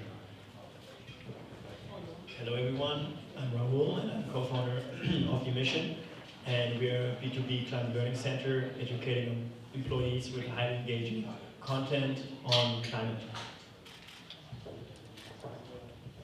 Hey, my name is Lutz, and we help companies with their sustainability performance calculation. That means simultaneously solving the problem of generating sustainability data and also exchanging it then with suppliers and financial institutions.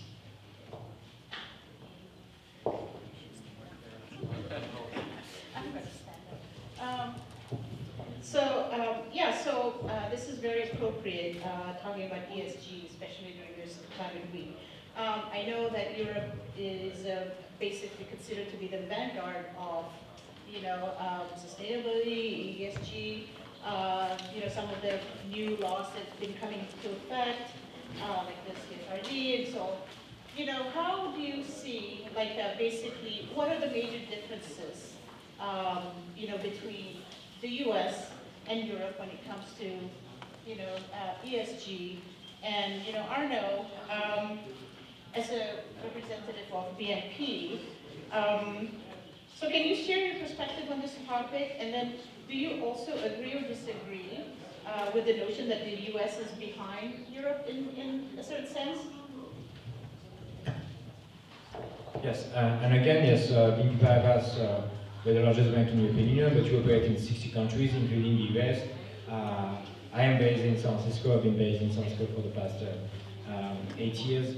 And so, yes, we are also a bridge between the US and Europe.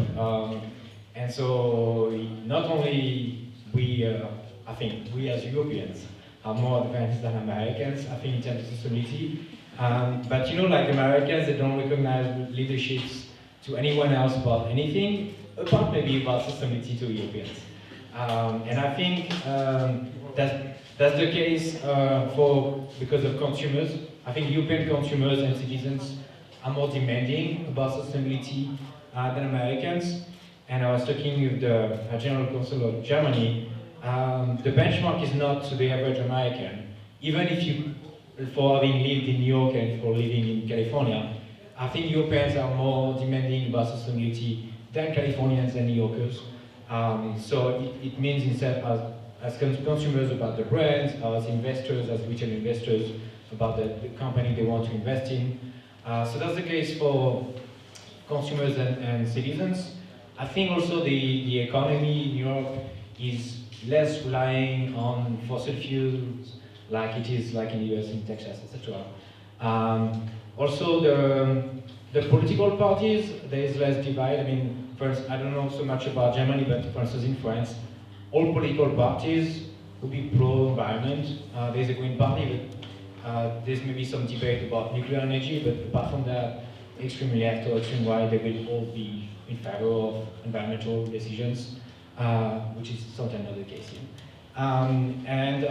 Regulators, obviously, the European regulators are very pushy. They also, the decisions are, in Strasbourg and Brussels, so at the European level. And so, historically, Europe was more fragmented than the US in terms of regulation, but the reality about ESG regulation is that most of them are taken at the European level and are quite advanced, when at the US level it's sometimes fragmented by states. There's some US states with anti-ESG laws. So if you consider that, and on top also, in Europe, we have a war. There's a war in Ukraine that is, I think, accelerating the energy transition decision-making in Europe. So if you consider that citizens and consumers, the economy, the political parties, the regulators, and the geopolitical context is pushing Europe to be more and more sustainable, not only we're more advanced, but we're getting even faster than Americans, and sometimes Americans, they're getting themselves some obstacles, like I was talking about these anti-ESG laws in the US. So for these reasons, Europeans are more advanced, and entrepreneurs also, we can see that about the FinTech. There's also differences. American FinTechs, about ESG, they will be more about investment, where these startups are a good example that you can go beyond investing. So this is some of the examples of the difference. I just talked about it a little bit earlier. I think if you look at the statistics, there's some numbers that would kind of like enforce that notion as well. So if you look at like the CO2 emissions from 1990 on to today, while the US has increased by 2%, the European Union has decreased its CO2 emissions by 24%. I think that kind of like demonstrates the willingness, even beyond the regulatory aspects that you just mentioned, that there is a broad consensus that allows for such transitions. And I think if you look at the same thing when it comes down to renewable energies, while Europe on average has 40% of renewables, the US has less than half. Right? So again, I think there's a lot of like room there, which doesn't mean that the US always has the ability to catch up extremely fast in a very bullish and extreme way by throwing money and talent at it. But I think right now, looking at it from a very, let's say, more or less European perspective, I agree. And maybe one point to add is the question of double materiality. So that you have in the European Union the double materiality integrated, and relooking at supply chain and Scope 3 emissions, which you don't have a focus on in the US. And that's of course also kind of changing the real numbers of the actual footprint in the US, because they only make a single materiality analysis, and that's of course kind of changing the real actual numbers of the footprint. Okay, so with the new CSRD, I guess that has been implemented now, how do you see that impacting U.S. companies? Because now, if you follow the whole supply chain, there's going to be an impact to some U.S. companies. So what do you see, some of those impacts are, and maybe you can even talk about some of your solutions and how, that would help.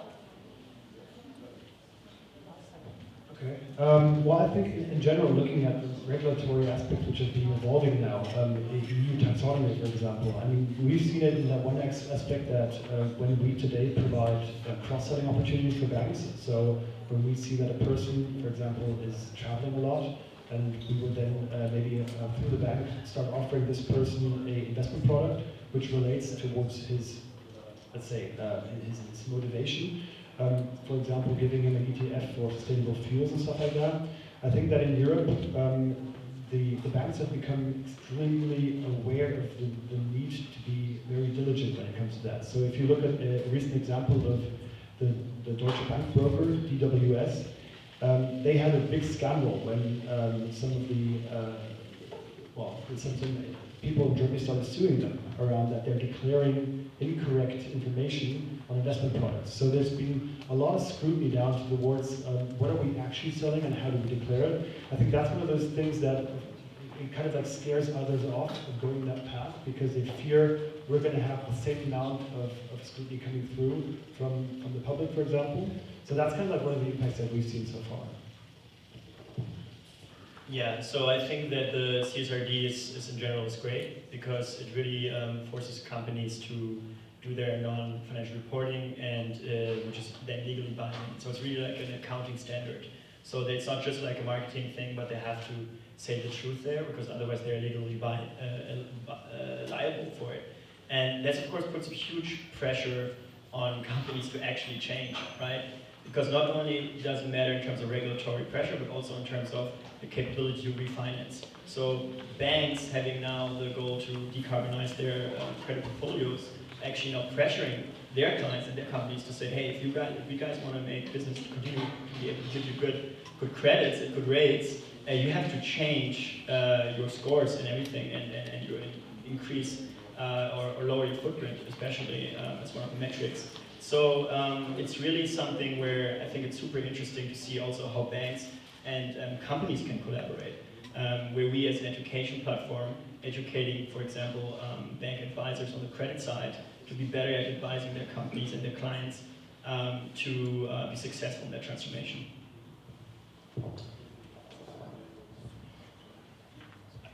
As we were speaking about it, I was just wondering, how many people actually know what the CSRD is? Because I think there were so many comments on it, and maybe it would have been good to define what it is. The other thing is, of course, there's nothing better than talking about non-financial accounting standards after dinner. It's the best topic. But I think what we can kind of remember from the CSRD is that it's one of 3 very important regulations of the EU, and it's the 3rd one actually. So the first one is the SFDR. It forces asset managers to classify all of their financial products in terms of sustainability. So even if you're a VC fund, and you kind of create a fund now, and you say, I have a little bit to do with sustainability, which is Article 8, suddenly you will force startups to actually start collecting ESG data, right? So that's SFDR. Then you have EU taxonomy. It's a way to classify economic activities. So if you're a bank, you will now ask all of your business customers to give you sustainability data, because that allows you to calculate your own sustainability performance. And then the last one is the CSRD. And that's a standard for all companies above 250 employees to report around 900 KPIs on the environmental and social governance performance, right?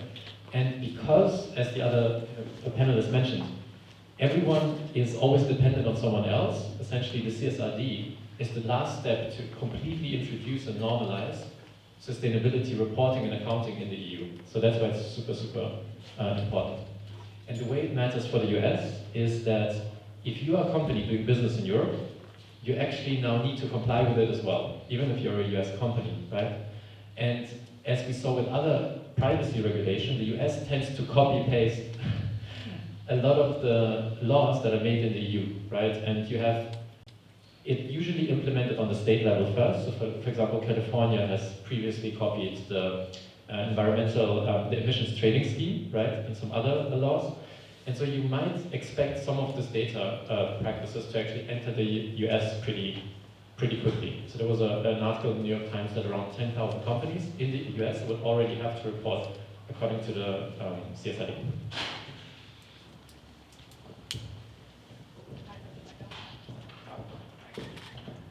I can add that the same way that, in Silicon Valley we're always saying Americans invent, Chinese copy, Europeans regulate.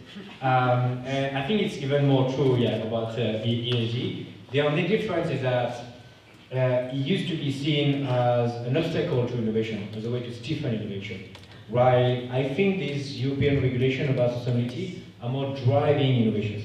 And the same way that Europe did set the standard about privacy with GDPR, and every American company has to comply with GDPR if they're engaging with European users, and so GDPR became the global norm. I think it will become the same way about ESG and sustainability.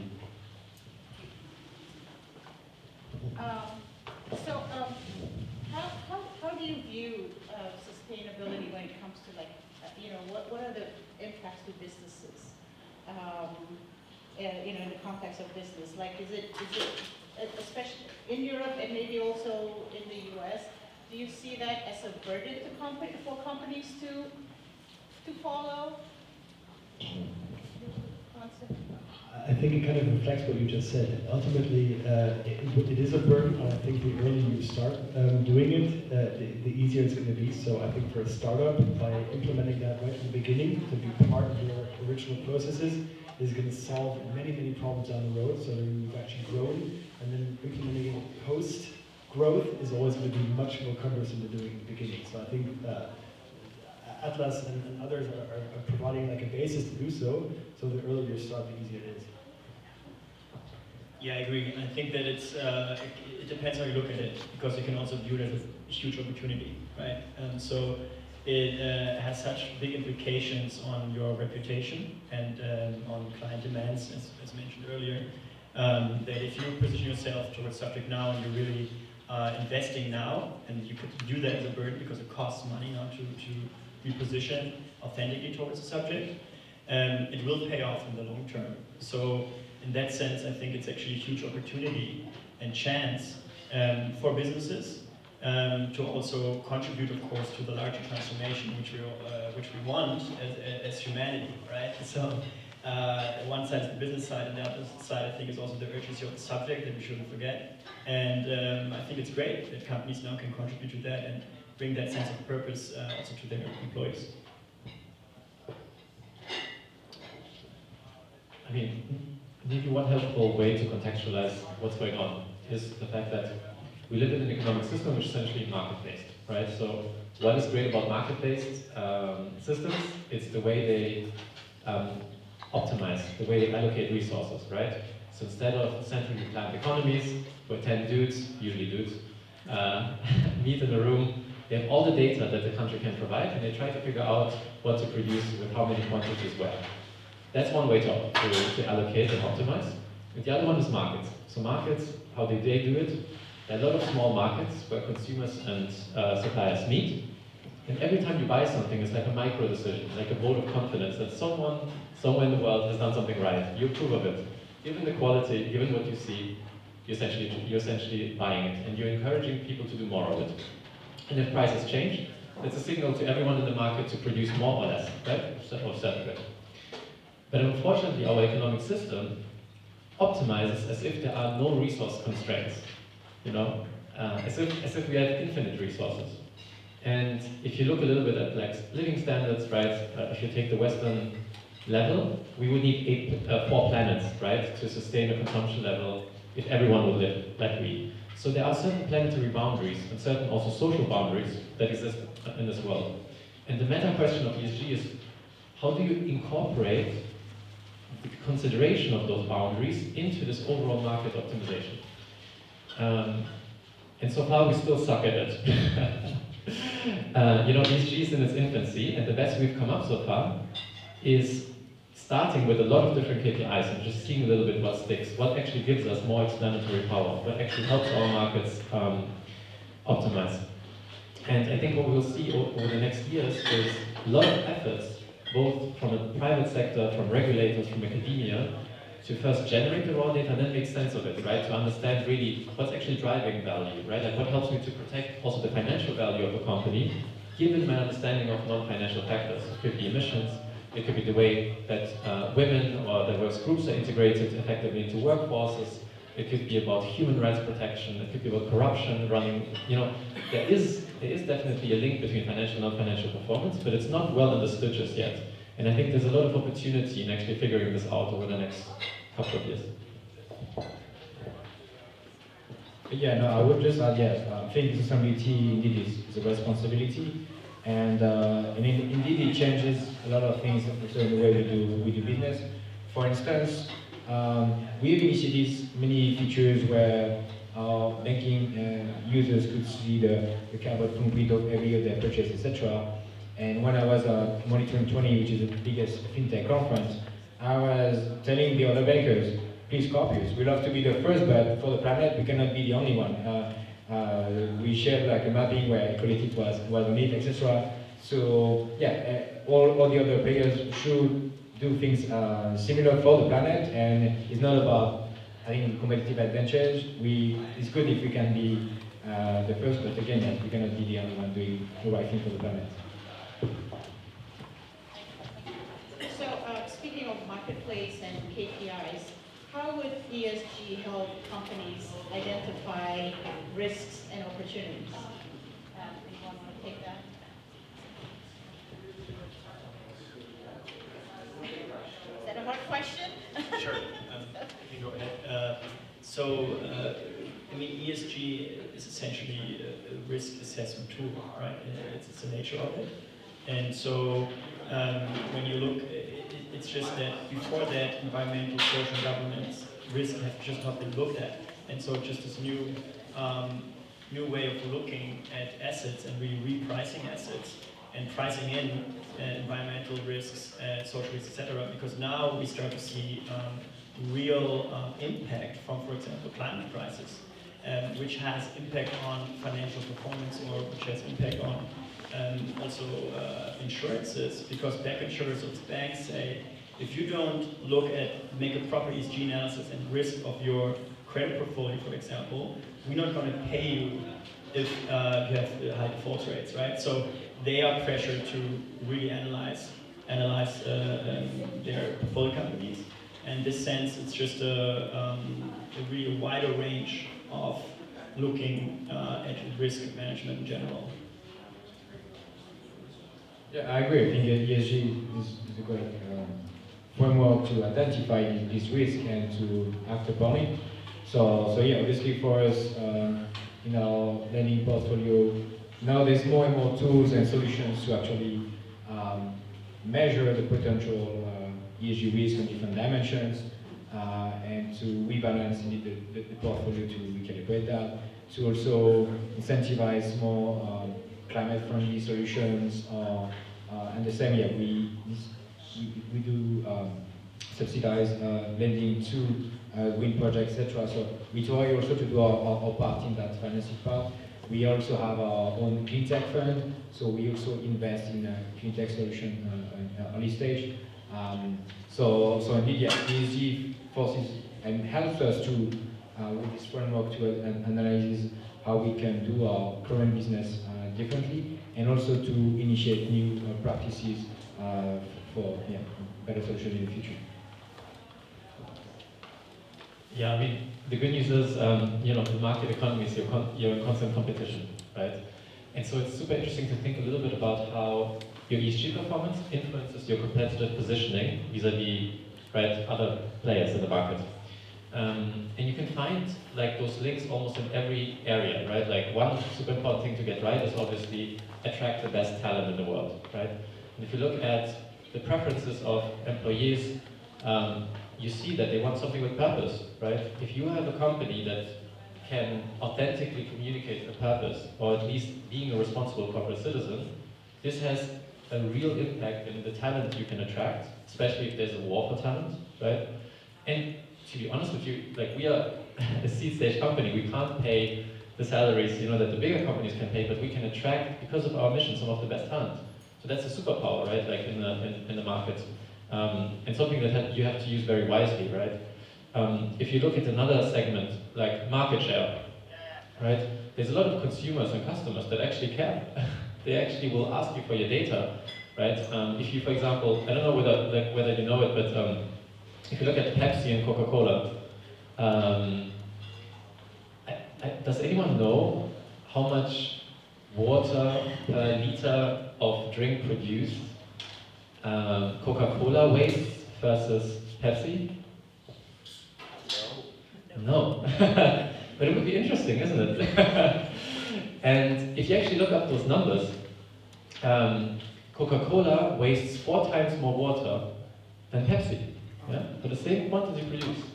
And you would think to yourself, it tastes almost the same. I don't want to offend anyone.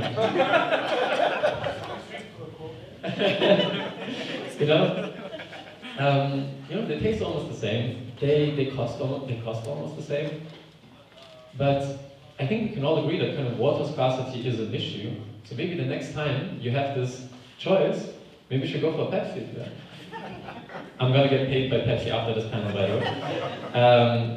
But the point is a little bit that if enough people think like that and they start consuming like that, that will start sending millions of small micro signals to Coca-Cola to figure their shit out when it comes to water efficiency, right? And this can actually change behavior, and I think it's a beautiful example of how this ESG can also change corporate behavior, right?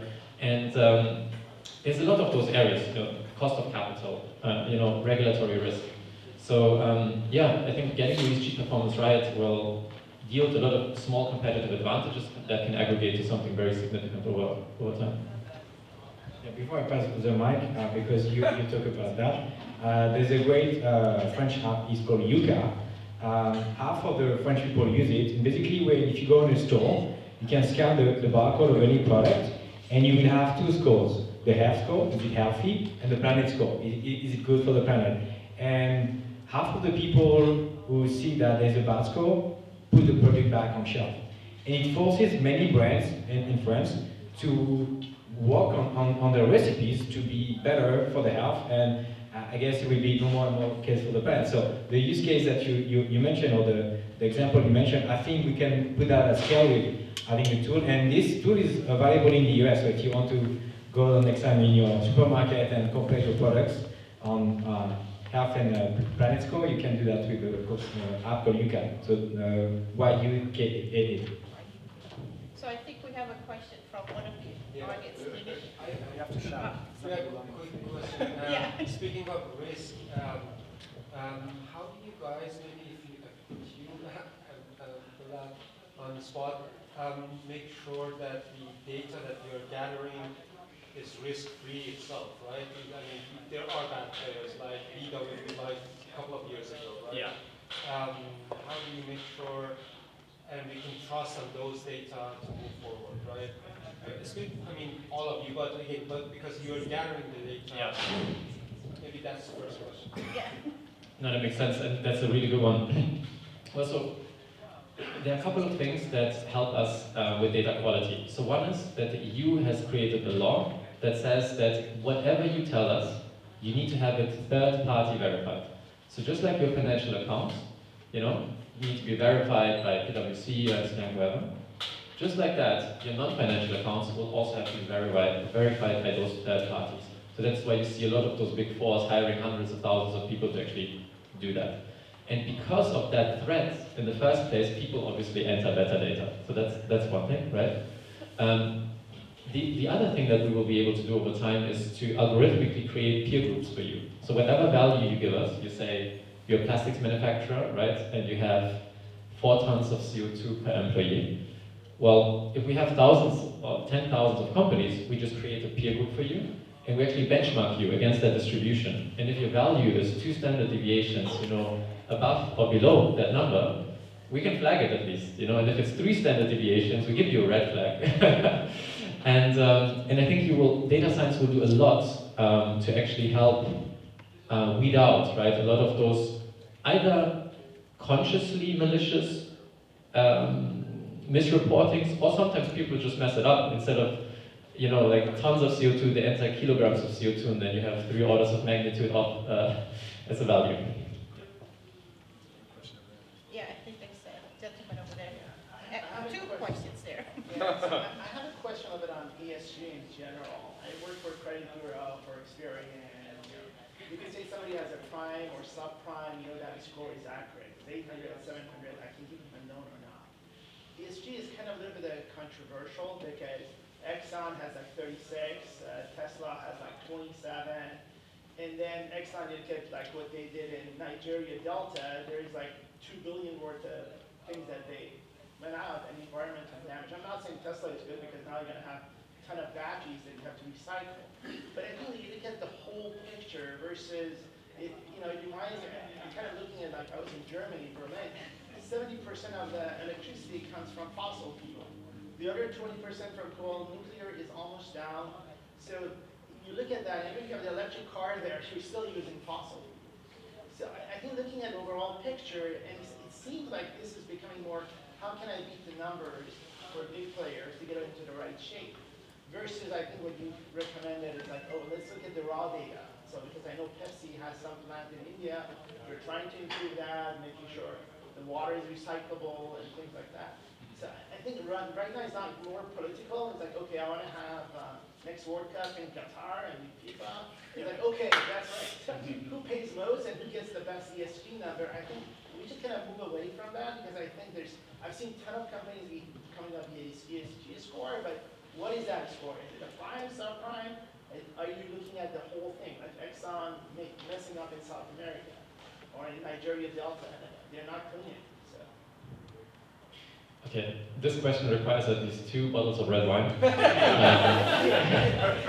This is the panel that will go on forever because this is a very interesting topic.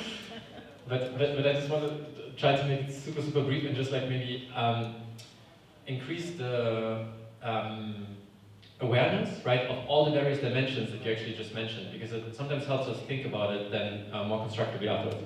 So first dimension is, what is ESG, right? ESG is an umbrella term for a very complicated question. Are you a responsible corporate citizen, right? And you can be really great in carbon efficiency, and you can be really bad in human rights, And the question then is, how do you aggregate that, It's not that someone is malicious. It's just, it's not even a technical problem, it's like a philosophical problem, right? Like, you can go into moral philosophy to try to figure this out, right? And we haven't yet, right? So a lot of the scores are really bad, as you say, they are worth almost nothing, right? So that's one thing, right? Like, so we have this almost philosophical, methodological issue that we need to solve. The second thing is that some companies, because of the meta question, can get very high ESG scores that don't feel like they should get high ESG scores. So, for example, tobacco companies are usually rated quite highly, right? Why? Because they are responsible corporate citizens from the perspective of ESG. They treat their workers well, they might have great diversity in their boards, no human rights issues, great. But the problem kills. The product kills, right? The same with opioids, right? Very responsible companies, all the way up until you consume that thing. So, in order to solve that, you actually need to expand ESG to also include something called impact, environmental and social impact. And there are some initiatives, for example, the Harvard Business School, George Serafeim, that try to actually marry this question of are you a responsible corporate citizen with this question of how does the world change if your product and service gets deployed and consumed in the world, right? So you need to kind of like have this conceptual enlargement as well. And the most important thing I would say though is that everything is imperfect in the beginning. Everything. We just don't know it, right? But this meta question of why we're asking those questions will not go away just because we have an imperfect start. We need to figure out planetary boundaries. We need to figure out social boundaries. We need to do it as quickly as possible, right? And I think if you look at the history of our economic system, you introduce something like fractional reserve banking. How much reserve should you have? Is it 5%, 10%, 50%, right? Like you always kind of need to figure out. So I think there's this kind of danger of criticizing everything and not making kind of progress when in fact we really have to. Not that you're doing it, right? But I'm just saying like you need to be practical and idealistic at the same time. I think that gentleman first, yeah. Gasoline tax was talked about since the first oil crisis, 1970. Half century passed. In the most environment conscious state of the United States, California, it wasn't being able to pass. So all this talk about is about tax. Can we do some kind of reward? Reward for people doing positive, take the train, take the bicycle, and then what is a create a reward system?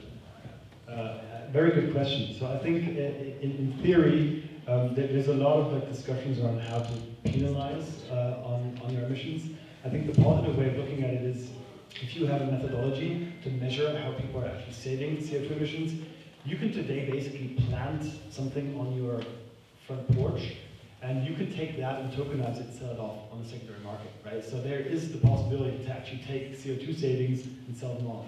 I think all these things that are right now coming up, they're really, really early. So it's going to take a few more years until it actually comes to that level of where you can get sufficient data quality, to actually have some positive upsides there. But I think absolutely, I think going forward, you're going to see a lot of these initiatives that it's not going to be about only having something negative, but actually have something positive out of your behavior. Absolutely.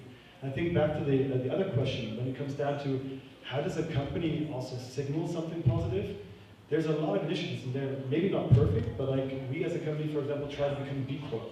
Right? B Corp is, again, an ESG guided organization, which is trying to have many aspects measured of a company, which then when you actually achieve them, you have a certain score, and you can call yourself a B Corp certified organization. It's super difficult, and it's getting more and more difficult as you go. And that's one of those trust signs that you can provide as a company to go out there and say, look, I mean, it's not perfect, but at least these people are trying really hard, and if you can comply to those standards, there's at least something that you can put out there, a certificate or something like that. Yeah, I think he has a follow-up question. Real quick, and what we discussed. Actually, you mentioned going back to you guys, right? You're having a company, you want to expand, come to US, hopefully, and there is a gap, right? As you mentioned, in Europe, you regulate everything. Right? There is a peer review, there is a TÜV who is looking at your data and make sure. That's not here in the US. It's not, nor is it's a requirement most of the cases, right? How do we want to, again, what is your idea or maybe future idea to bridge that gap? And I live in Germany and back in Europe. There is a different level of awareness about ESG than here, right? How do we want to again, bridge that gap? And you guys, when you want to come over here and have that, have a foot here and just go further, as it is not like in Europe that everybody is going with their tutor or their bag and to get their things, and it's different, right? How do we want to move and bridge that gap? Regulations as well as the people that are there. Yeah, so I mean, in a way, Europe right now is also acting as kind of this test rabbit, that the US looks at.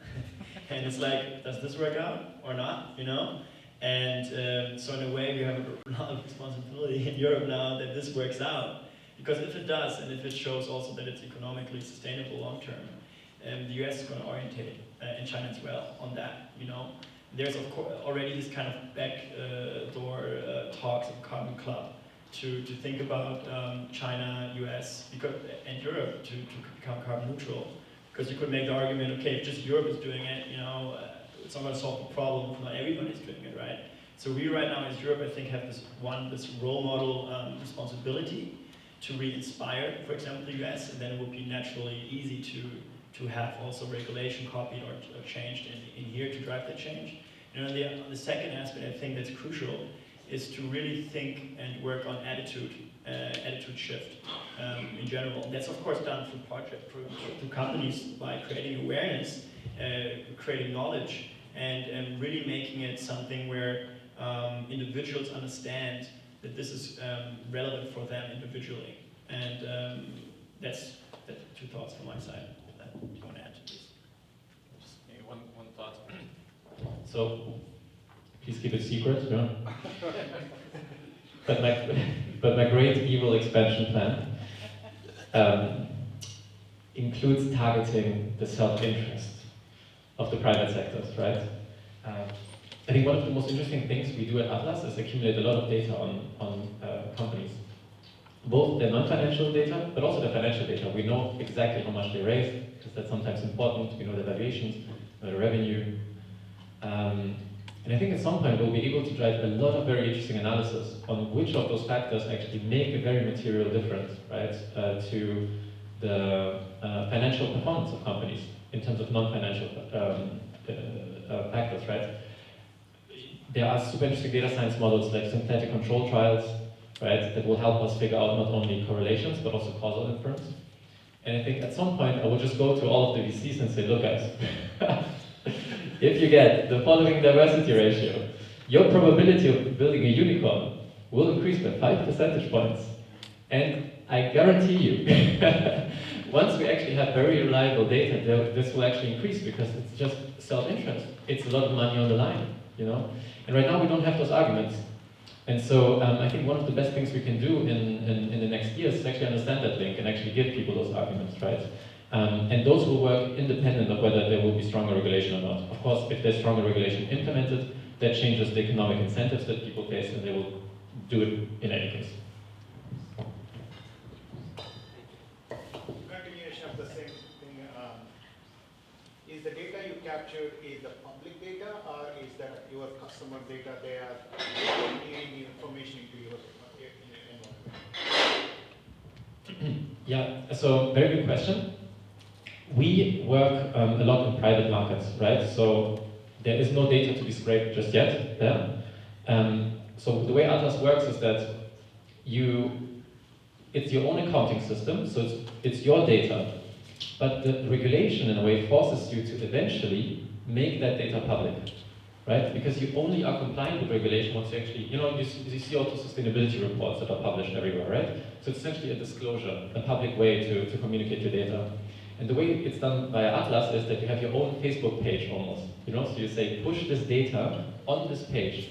Once someone does that, it's by definition public, and we have this front row seat of aggregating it, right? So as Atlas grows and as more and more people are using what we call the microsite, it's fair game, right? And that's also how we become a data aggregator, a data vendor, but also, over time we would love to work with academic institutions, researchers to actually make that data available without charge, right? And just to better understand the performance of this link between financial and non-financial performance. So, if your business model is, are you a non-profit or a profit? For profit. For profit. Yeah. So you have an obligation to not to share this information outside as well, in a way. I mean, you may have the model, but you are constrained by what you can say and what you can't say. Yeah, what would be an example where you would think we can't say that? No, the example which you have quoted where, I'm gathering a lot of information, then I could use that data to give some predictions out. But you're also signing the contract not to share. You are a SaaS platform. At the end of the day, you're a SaaS platform, and these are the multi-tenants.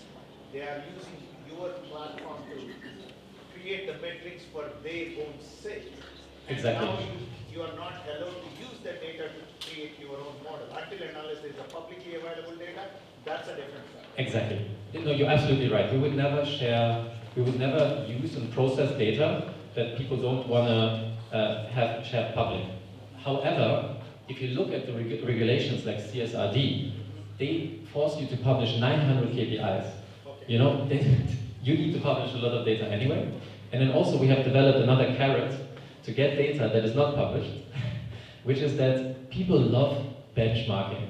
They just love benchmarking. They love seeing themselves next to other people and peers, So we essentially give them a carrot and we say, look, if you want to see the benchmarks of other people, you need to anonymously contribute your own data to this, right? And so I think over time, there will be like a growing and legitimized, right? Like not that we're stealing something, it's just like people volunteer their data to get stuff out, and by that, I think they also help collectively, right, like us understand this performance better. So I think we have just time for one more question back there. And then, yeah. So I just have one comment and then a question. So I think Vladimir mentioned about Coke versus Pepsi, right? The way I look at it, that's an easy one, right? If someone's using 4 times as much water, there should be some operations guy at Coca-Cola looking at that and saying, why are we spending all this money, right? Water it's a valuable resource, right? So, So let's put that aside, okay?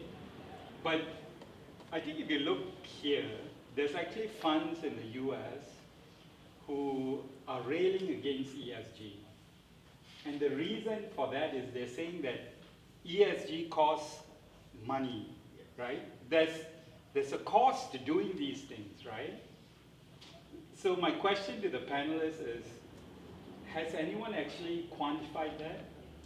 You know, is that real, first of all? Is there a benefit to doing ESG in terms of profits to companies' bottom lines? And if so, has anyone quantified that so that, you know, shareholders know, you know, what they're paying for this, right? For me, like two things. Like first, everything has a cost. Nothing's free, and like compliance has a cost. But not being compliant, like even beyond the regulatory risk, it has some actual risk. So for me, like thinking long term as a citizen, etc., there's the cost of not being ESG friendly. There's a cost of being ESG compliant, but I think it's a bigger cost of not being ESG friendly. That's the first point. And the second point is that yes, eventually more and more we will have this awareness from the consumers, and we see that already in Europe, that they demand more from the brands, and we see more and more of these actions, like I was mentioning with this app from Europe. I know you're right, in the US it's different, and there's actually some people are anti-ESG because they think that also it's still short, it's against the economy of the state if they rely on. There's some, there's some states that basically did boycott some banks because they have some ESG policies, and so they prevent all the state organizations to work with this bank because they have some funds that where arms are not welcome, or and so that's an American specificity maybe, but I think, and maybe I'm optimistic, hopefully we'll move to the right directions and more people will be aware that it's better for them, for their own country and for the planet to do the right thing, but maybe I'm optimistic. Thank you. And there's also a study from the Sustainability Monitor from Berlin universities I can send you, which shows the numbers on if we don't invest more money now, the cost will be actually higher in the long term. So it's kind of like when you look at the real estate sector.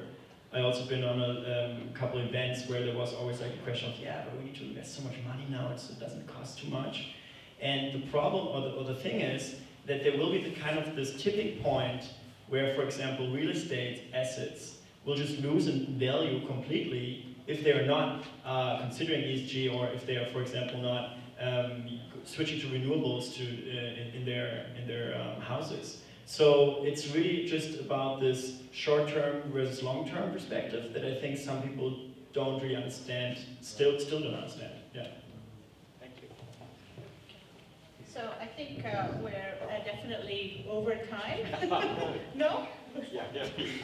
Good, yeah, it's been more than the required time. So I just wanted to maybe get the panelists here for to give just a brief a takeaway for and advice for businesses who are looking to integrate ESG into their practices and bridging that gap between the European and the US standards.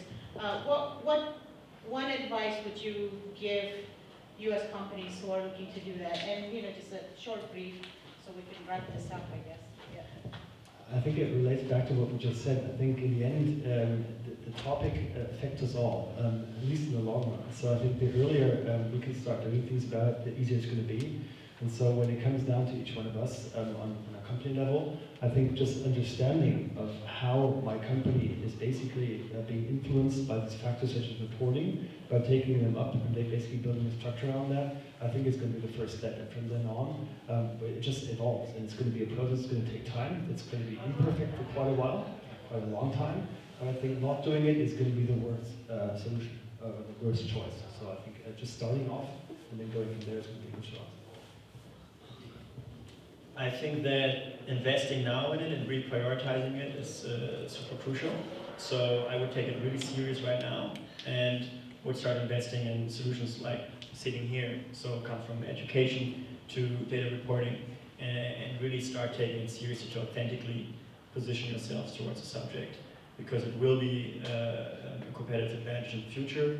And similar to the digitalization, when companies said, oh, digitalization, you know, we don't need to do that, and why would you need all these computers? Probably don't know, these companies don't exist anymore. So it's similar to this digitalization really wave, is now the sustainability wave. And so my advice would be to start to act earlier rather than later.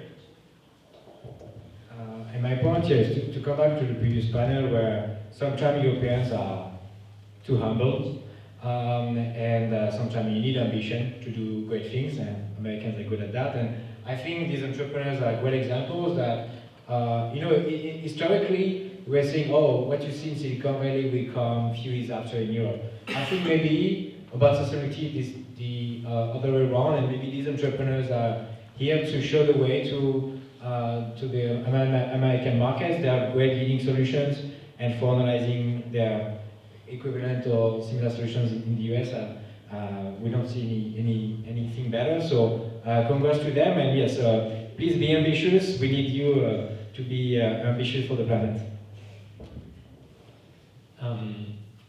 Yeah, I mean, I guess I would invite companies to think a little bit about this balance between idealism, right, and pragmatism. I think you don't need to have the feeling that you will single-handedly, you know, save the world. You know, as the Beatles say, don't carry the world on your shoulder. Yeah? But at the same time, it feels actually good to do something that goes in the right direction. You know, and I think everyone can choose their own individual path of what that is for them as a company. I think what we sometimes saw that when we started working with customers, we, for example, wanted to figure out how many emissions come from employee commuting, so how people get to work.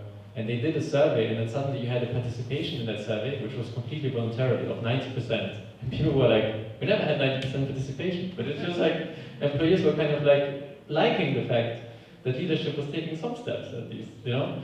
And there are so many good solutions, you know, you can track your personal footprint, you can learn something, right? You can choose sustainable financial products. So making those small and consistent steps is equally important as working on those big regulatory pushes, I would say. Great. Well, I want to, anyone else? I guess, you know, I want to thank you for, you know, the panelists for being here, and also all of you guys for staying here till, you know, at this hour. So I really appreciate it, and I don't know, Kim, if you have any other things to say. So, thank you to Nancy and this wonderful panel. I see it touched you. You stayed long, and I know 8 o'clock on such a topic, it really shows there must be something in it. So thank you very much, Nancy. Thank you for your wonderful insights, knowledge, vision behind it. And so now at the time I give you, no, first a clap.